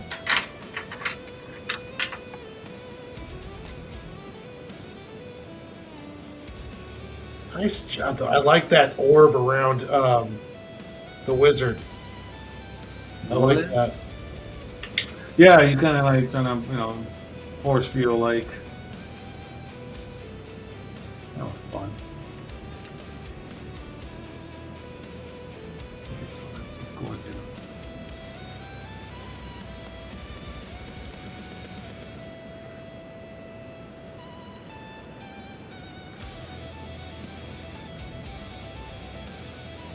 Where did you get your signature?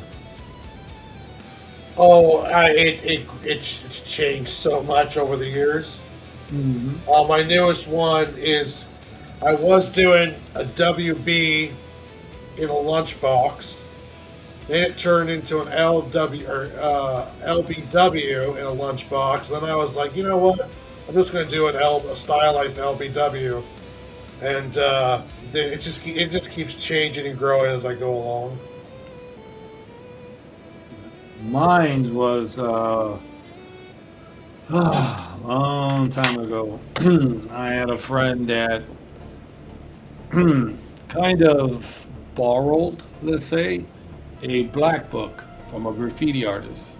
Oh, And he showed me, man, we were making photocopies of that damn thing. It was absolutely amazing. And one of them I seen that he had a signature. And so that's when I'm like, oh, I'm gonna have to come up with one too.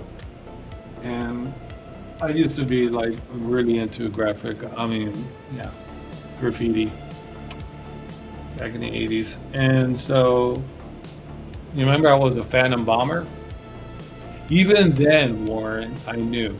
Because the Phantom Bomber, what was he? Completely cloaked, these little evil eyes, and a evil grin holding a Krylon paint can, spraying really big, kind of like foreshortening, really coming at you like that. So even then, I was doing a cloak figure. Who knew? And yes, I was a Phantom Bomber. So nobody knew I was bombing everything and everywhere. Nobody knew until when I graduated. I kind of, all right, like we knew it was you, but we could never catch you. We knew it was you, but we had no proof. We couldn't catch you. That's right, the Phantom Bomber. Yeah, that you mentioned that when I was in high school, it was my junior year. There was a foreign exchange student that arrived from Germany, Oh. and he was a rich city kid in this little podunk town, and me and him hit it off really good because he was a full-on graffiti artist, different caps, different, the full-on deal. And that was where I first learned about like having like a persona, a nickname. His was Pizzico. I know it was, what was it? It wasn't Pizzico, it was something else. And he had like this fancy signature for it and the whole deal. And yeah, he was really big into this German graffiti culture. And I had never even, I saw graffitiing on TV. I didn't know anything about it. And he was showed me a lot of shit. And yeah, he had that full on name, the whole name going that he would use for tagging and the whole deal. Yeah, that was so much fun coming up with those names. I had a friend that he was like 6'2", 6'3". He was very tall. We called him the number 2 short, too short. Huh. Yeah, we call him too short. Why? Because he was taller than everybody, so we call him the opposite, too short, but the number 2.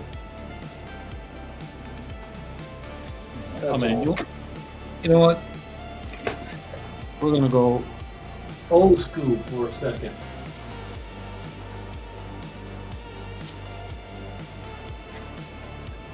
All right, man, my age is gonna be showing, but all right. So this was very popular back in the day.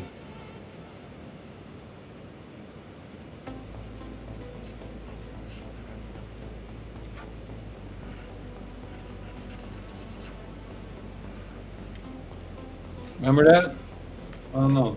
Too good to be forgotten. That is old as. Oh, dang. That is old. Yeah, the 2 plus 2, 4. That is old. Okay. Man, I know people that comment are like, "Dude, he's man is ancient." Yeah, that was us.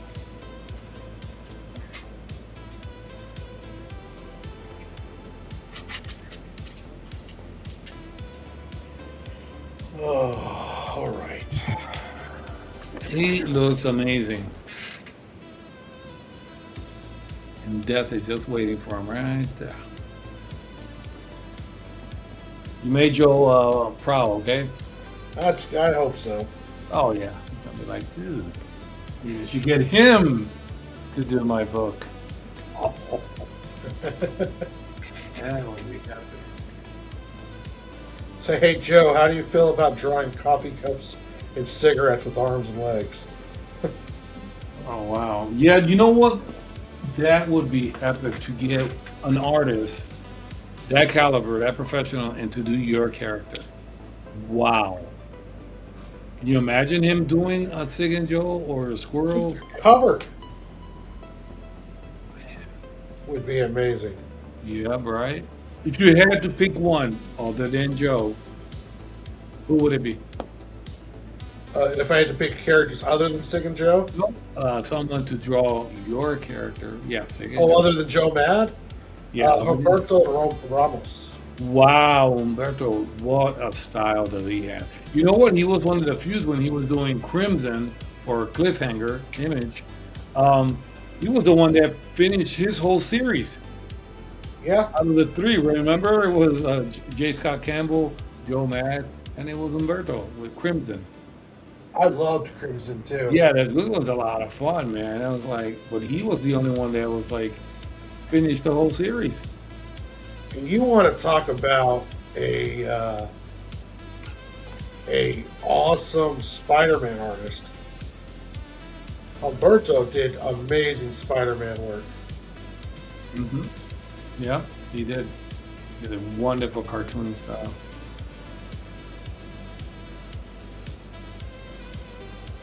There's just some artists, for some reason, their art style just doesn't fit the character, you know? It Yeah. fit other characters, but it doesn't fit. You know? I mean, you got Joe that his art style just fit any characters. Well, there's some out there, man. I don't want to say any names, you know? It's not a bad thing. It's just that when I see them draw a certain character, I'm like, oh, no, no, no. Yeah, I would love to see Joe do Batman. Man, there you go. And I think I've seen a few. I've seen one with the Trinity, Superman, Wonder Woman, and Batman. Yeah, he's done some Batman Yeah. artwork, like cover Oh. type kind of looking stuff with Nice. pinups. But yeah, I would love to see Joe do Batman. No, I got spoiled, man, when Silvestri did the Deadly Duel a few years ago. My goodness, man. That was like, oh, dude, please come back. I mean, I don't blame him, you know, but it's like so good. It's just so good.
So what are we doing next week again? Darksiders. Not Stalkers. Darkstalkers. Yeah, it's so close with the name, I always get it.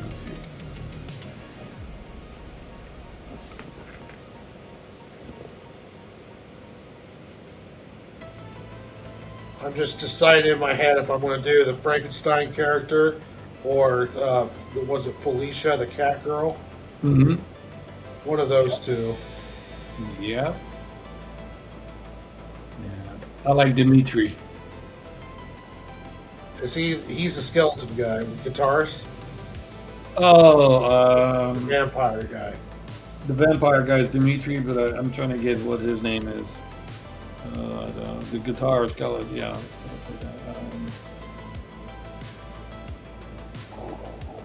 Wow, I can't get his name. Yeah, no, Dimitri was badass though. He got whooped. Yeah, And, Dimitri is pretty badass. but it was that monk. He's the one that took the show. I mean, I understand, but I didn't care for it. I thought Dimitri was the one, like the main character, and you know he'll figure out a way to defeat Pyro, but he didn't. You know, it was the monk. Pyro kicked Dimitri's ass. So I was like, oh man, really wanted Dimitri to be the. He looked like he was the main guy. It was just so. I mean, it's a good series. It was just so weird how it was like. I thought he was the main character. Yeah. Good art style. That art style is really that art animation is really done well.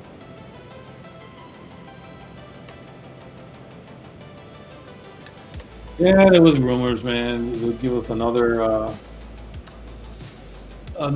game, but as always, it fell through. Somebody should AI that. See, we gotta find somebody, one that does AI. We got a list of things we would like to see in AI. Darkstalkers, Darksiders would be cool too. Well, I mean, it's AI. I mean, technically, all we have to do is just pay for the monthly subscription fee to a service and just start throwing prompts into it. Yeah, and then eventually we'll get what we're looking for. No. Yeah, I seen it like, how are these guys doing this, But some of them look so bad. I'm like, I understand why you put it up there on the internet, but you shouldn't. It's really bad. When the hand goes through something solid, looks so awkward. I'm like, wow, this really looks awkward. So they're proud of it. So I'm like, okay.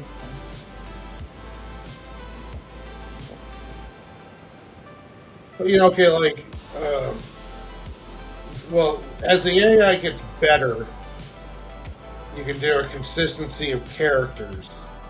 So when you want to put together, like some people do it where they just put in a prompt and use whatever the AI pumps out. Yep. Well, then other people will go, Henry Cavill's Superman versus Conquest from Invincible.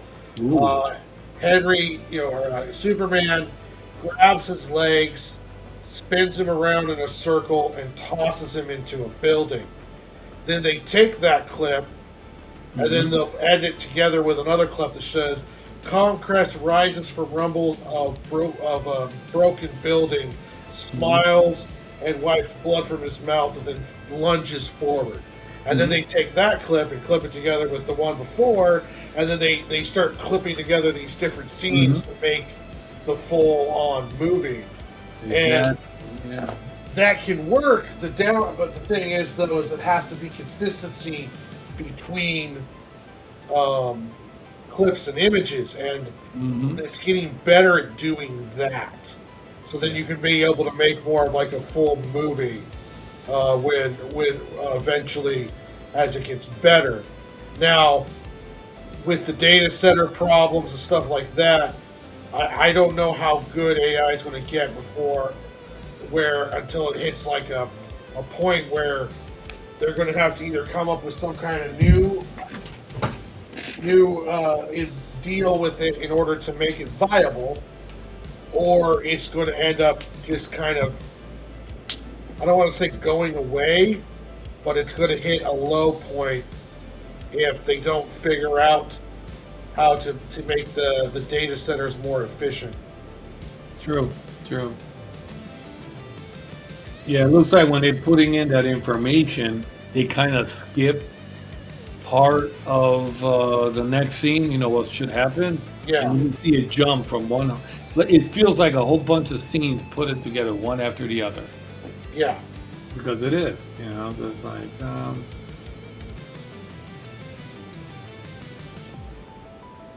it has its place. Like I said, I have no issues with it. It's just,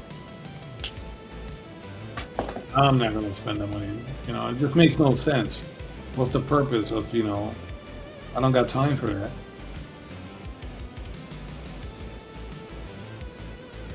Or to spend money on that. No, I don't think so. Well, I mean, there are, like Martha said, there's free AI you can use, but to get the better outcomes, you have to pay for it to get the more of the full access to some of these programs. And the ones that you paid for are the ones you're getting that have like the better film and the more thorough type stuff, like the better filmmaking possibilities. That's true. But at the same time, I mean, it's. I don't know. I saw a professional artist that I've met, and he's a really great guy. Hmm.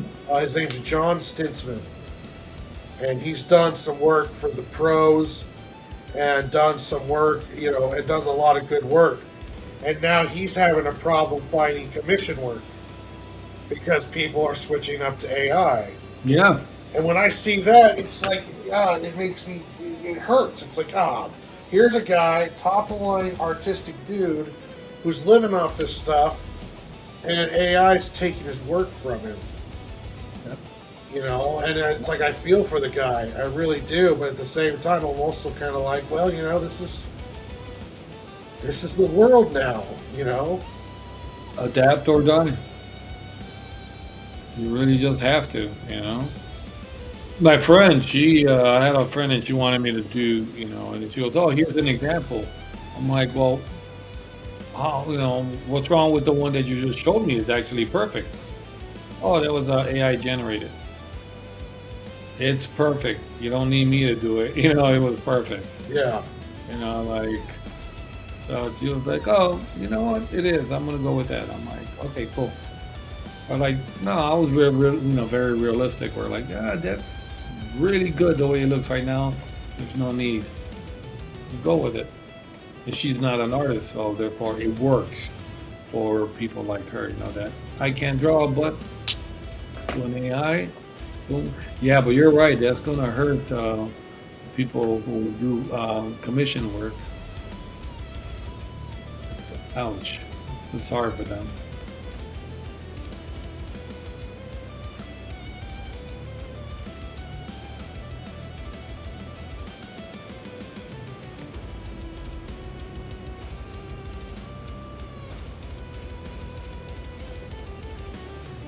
Yeah, I understand the anger. I Yeah. don't understand the death threats, but I understand the anger.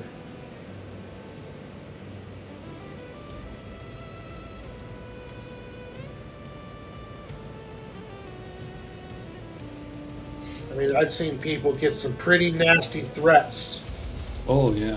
and be treated pretty terribly because they use AI. And I'm just like, come on, guys. I mean, I get it. You're pissed off about someone using AI, but death threats? Are we serious right now? No, right? It's like wow. There's no need for that. Yeah, there's no need to threaten somebody, to harass their family. You know, You don't like it? That's okay. Just don't buy it or don't ask for a commission from it. Just don't. yeah, just don't use it. I mean, What it is bringing the attention to conventions, and some of them are banning artists for selling AI because it's truly not your work. But, and we've talked about this before, Warren. Well, neither is if you do a commission for a Spider-Man or Batman. That's not your property either. So it's kind of understandable, where somebody brought that I don't like to my attention. I was like, you know what? There's a point to that. You can't deny that. I watched the interview. I mentioned earlier I watched the interview with Todd McFarlane, Uh-huh. and he mentioned something that caused me to do a double take. Oh no, what did you? So he was talking with the guys about bringing Spawn into mainstream, or bringing Spawn over to Image, and how his art process and stuff along those lines.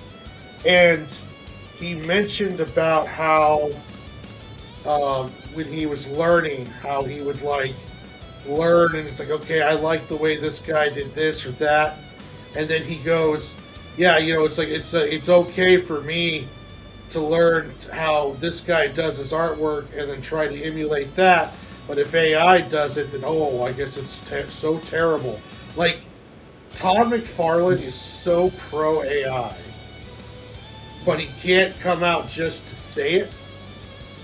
That kind of was kind of shocking to me. And it's also though it's like Todd McFarlane's a businessman. Yep. So a businessman is going to look at something that's going to save time and money and look at the positives that come out of it. It's just interesting to hear, some people's Mount Rushmore artist and creator who is probably, in my opinion, he's pro AI. And it's like, the way he was talking about it was like, if you're an artist, like I love Joe Mad, right? So in his eyes, I'm no different from an AI if I'm learning how to draw by emulating Joe Mad. And that's a very, very interesting hot take right there. I think there was something with him, McFarlane, in some sort of a contest, and was I think he chose the one that was the AI for the winner. Yeah, an AI cover won one of the months because it was multiple covers were going to win because they were going to use multiple covers for different releases, and he picked an AI cover, and then after it was brought out that it was AI, they never took it away. I don't think. I think he just kept it there. He's like, whatever. Yeah, I don't know about that, So, because come on, it's a very touchy subject, AI, but at the same time, like, look at us.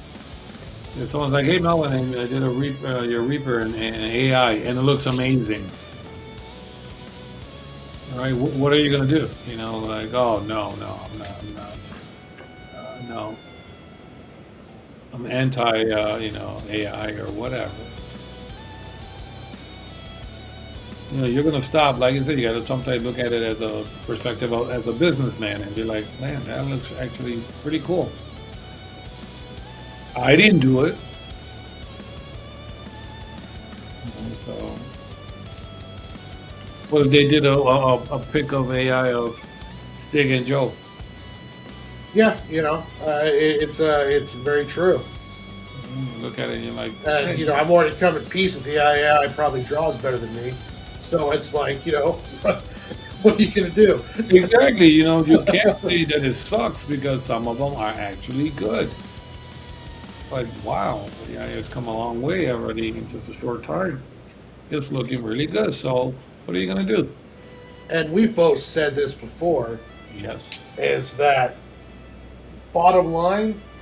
Consumer doesn't care. Nope. And when the consumer doesn't care, then that puts a whole different apple on the whole thing. Exactly. Like that one that was banned from going to conventions. But the consumer, and he sold some sheets, sold some books. Some posters and, not posters, excuse me. Well, some of them are. Pin-ups, and that. She made, a little killing in selling a bunch. But Warren, how does that affect you? How does that bother you? Yeah, I mean, it's like, sure, I could get upset and be like, well, I'm out here really drawing this stuff, so that means, I should be getting looked at before her, and she's just doing prompts and blah blah blah, making a killing, just selling a whole bunch. It's like that, but the customer doesn't care. Like I just have to get better. Exactly. So it's just wow. It's just there's no clear cut answer. I've said it before. I'm not pro or anti. It's just that if you are a writer, but you can't draw, this is a perfect. AI is perfect for you. If you're a YouTuber and you want to do a really cool thumbnail for your the next show, it'd be perfect for you. Rather than spending the money, like, hey, you just get generated, boom, done. Well, you know, like I'm an artist. I could spend hours putting together a thumbnail every week for our show, but if I wanted to just say fuck it and do an AI one real quick that I could probably do in like an hour with some prompts and a little bit of post editing, you know, it's like who's anyone to tell me not to? It's like I could draw. It's just I don't want to spend all this time drawing this. No, because you can be doing something else. I could be working on other shit. Yeah, I got other shit to do. Yeah, you know, it's just, again, I've said it before in the show, it's a tool and it can be used for good, bad, or ugly. It can be used.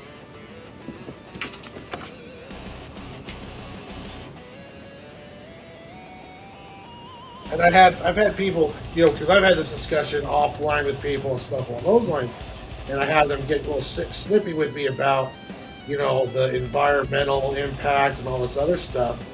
And I was like, okay, that's fine. But why are you still using Facebook? Facebook has a meta AI that has a data center. Why are you still using Google? Why are you on Twitter? You don't think Rock doesn't have a data center somewhere or doesn't use up the environment? It's like if you're going to get after me for using a Suno or something along those lines, or even just voicing the opinion that hey, AI is here to stay, you're going to get mad at me for that. Then why aren't you holding yourself to that same standard? Exactly. Like, what is it? Just so it's okay when you use it to tell people that how much angry you are at AI by using a company that has an AI that's probably using its AI to move your stuff in the algorithm. It's like you're literally using the same device. Your traffic on their sites is helping fund the use of the very thing that you say that you don't like. You know, exactly. And it's like it's don't get selective rage. I mean, if you want to stop AI, well then you're going to have to stop it everywhere. You just can't stop it in places where, you know, it's convenient for you to. Exactly. You know, it's everywhere. Like I said, my job is using it. It's not going nowhere. Adapt or die.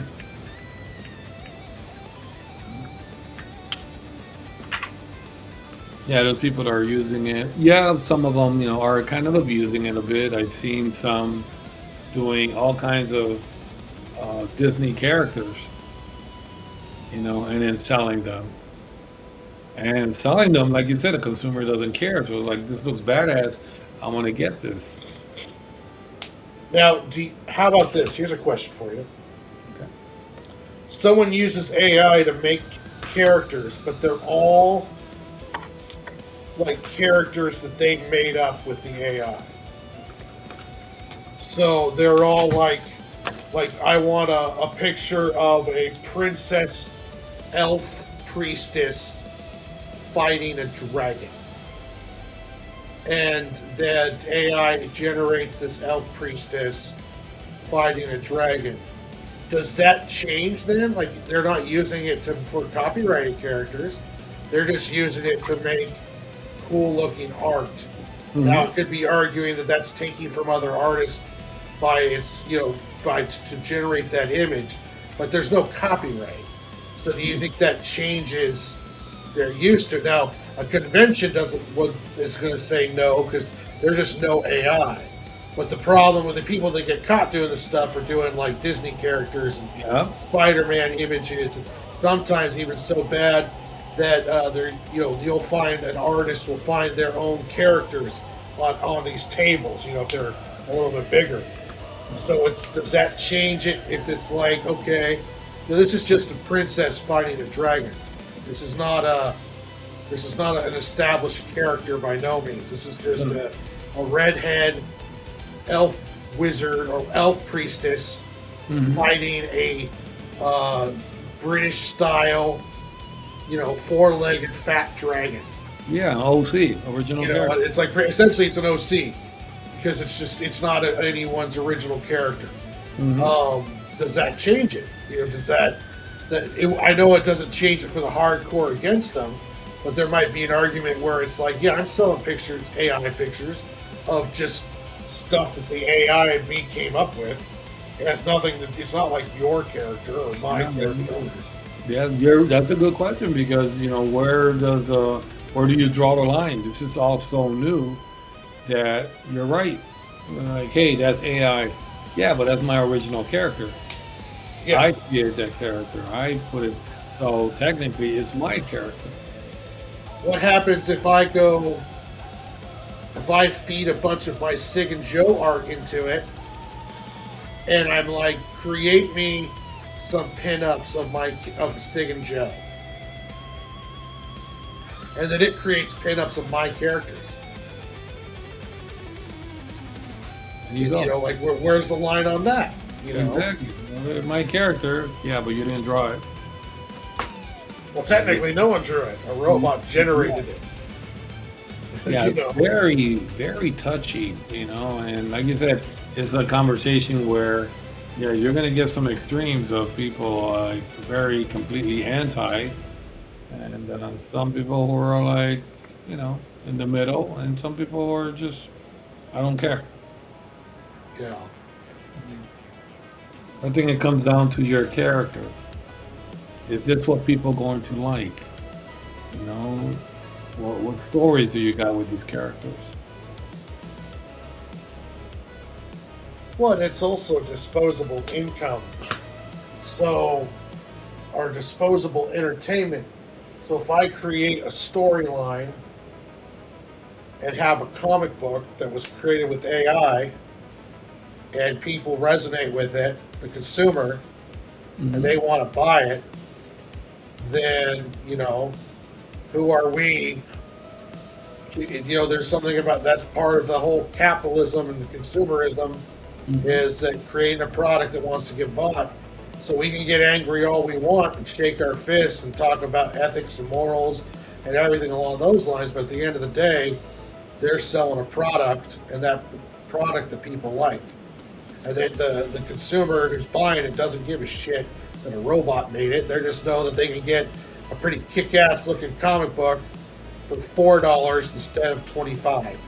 Yeah, that's true.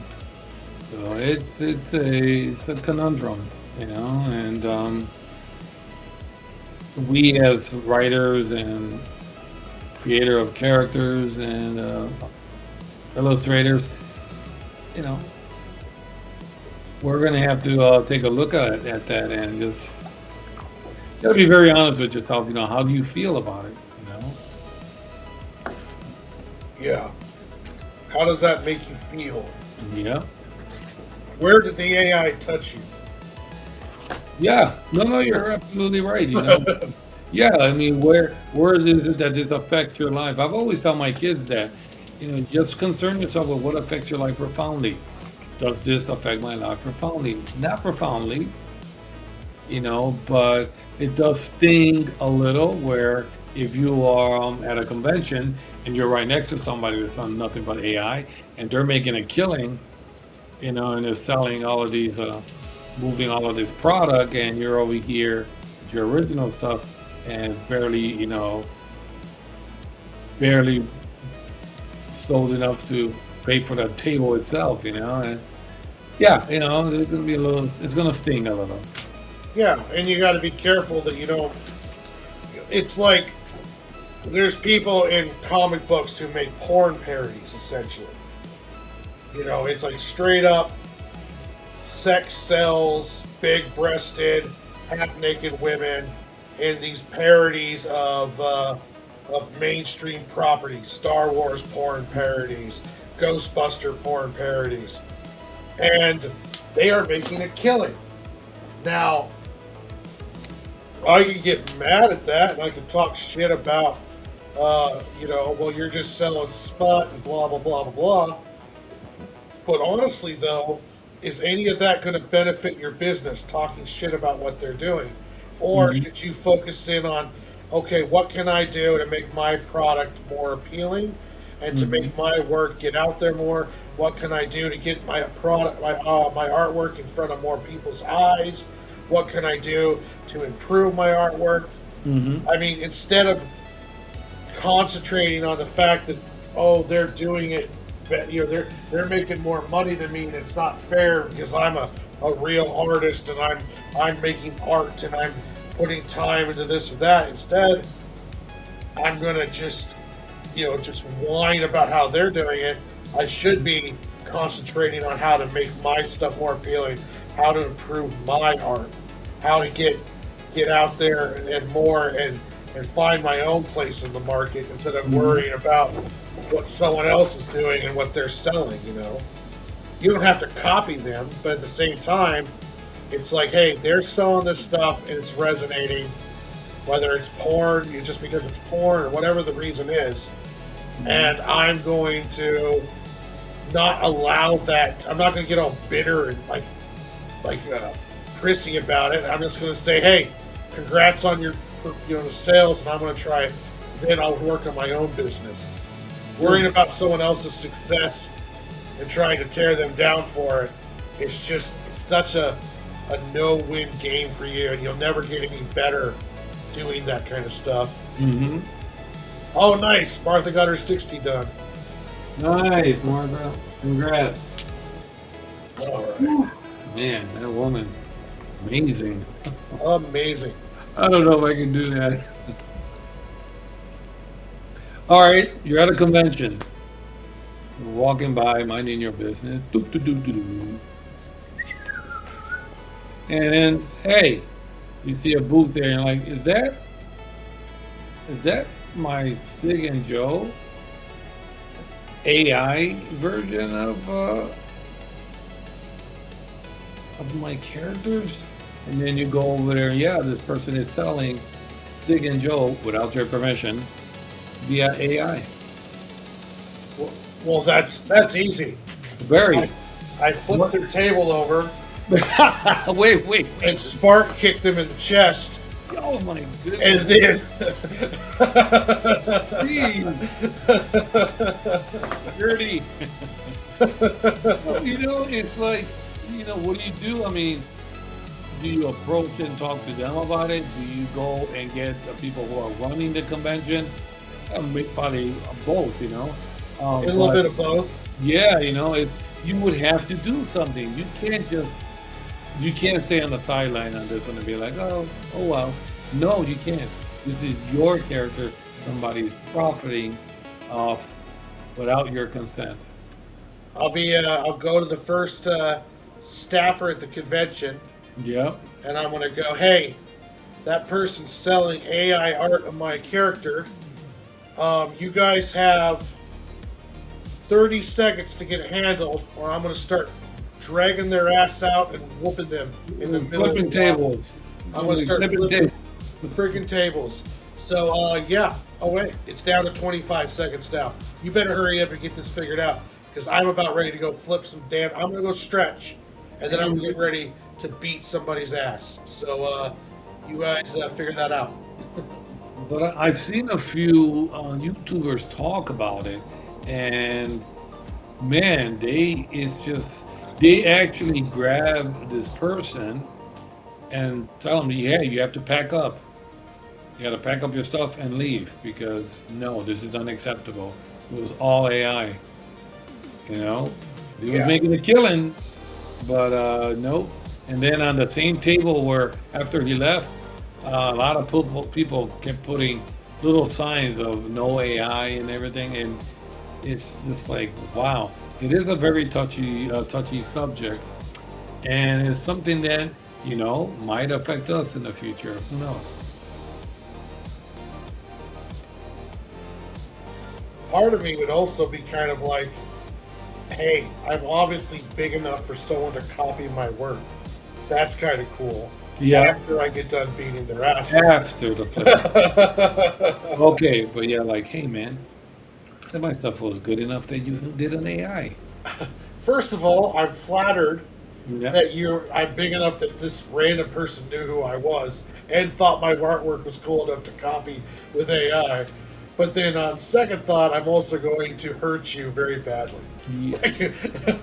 But what if they see you first and like, oh, it's him. Can you sign this, sir? Yeah, I'm gonna sign something, all right. Well, sign on I'm your gonna sign my forehead. boot on your fucking ass. Oh, it's so violent over here. No, it's just something that you do have to think about. Uh, Again, it just depends on the scenario. I might not get invited back to that convention. Yeah, yeah. No, that's another thing too. Then, it's just going to bring a lot of things to the forefront in regards to what is allowed at a convention and what is not accepted. Jim Lee said it. DC is like no AI. That's it. There's no arguing, and so okay. But here's another scenario with a commission work. Again, I can't get her name right now. The YouTuber, and I follow her, and she was like, "Yeah, this person did a commission work, and somehow the other person found out that it was AI generated." So it's like, well, wait a minute, I'm paying you to do this. However, you didn't really exactly do it. Well, yeah, that's another thing you got to be careful too. Is Yeah. you pay for commission work from somebody, and then they turn around and they use AI to make it. Yep. And then now you have to worry about your product being possibly, or your book, your deal possibly being now hurt. Your reputation's hurt if people find out that you're using AI generated art, even though you didn't realize that it was AI generated Yeah. until it was too late. Probably dox you, man. I mean, and it's like, you know what I'm saying? What do you do after that? You know how the internet is. The internet is undefeated. Okay? You don't do anything like that, they will dox you, and your information is everywhere. You'll be lucky to be ever to enter any conventions after that. Yeah, it's interesting. I don't know. It's like, what can you do? Like, Yeah, we're entering in such a weird world right now. it is so weird. Oh, That was right. amazing, man. Good job. Well, this turned out better than I thought it would, but that's usually what I say at the end of these shows. So, Mhm. all right. Do you have anything coming up this week, sir? Nope, not at all. So I'll let you know if I do. Check me out on here tomorrow. I will be working on more of the How the Squirrels Saved Longview. Wednesday, I hope to be back, but it's going to be later, and it won't be a big long stream because I have to work Wednesday. Thursday, I might be on at night, but I don't think so. Saturday, I'll be on Jason Bascom's show, and I will send that links out so everyone can know where that is. Sunday, if I feel up to it after work, I will be on again, and then on Monday, we will be back here for another episode of the Art Brothers Art Show, where we're going to be working on Darkstalkers. Darkstalkers, the video game characters. I'll be doing a sketch cover, and Mel, you just gonna do like 11x17 or some Yeah. sites. Yeah, Like Mel's gonna do some, and then I'll be doing probably a sketch cover, and that should be a lot of fun because we've been talking about doing that one for a bit. But as always, my friends, until next time, be good, stay safe, and God bless. Later.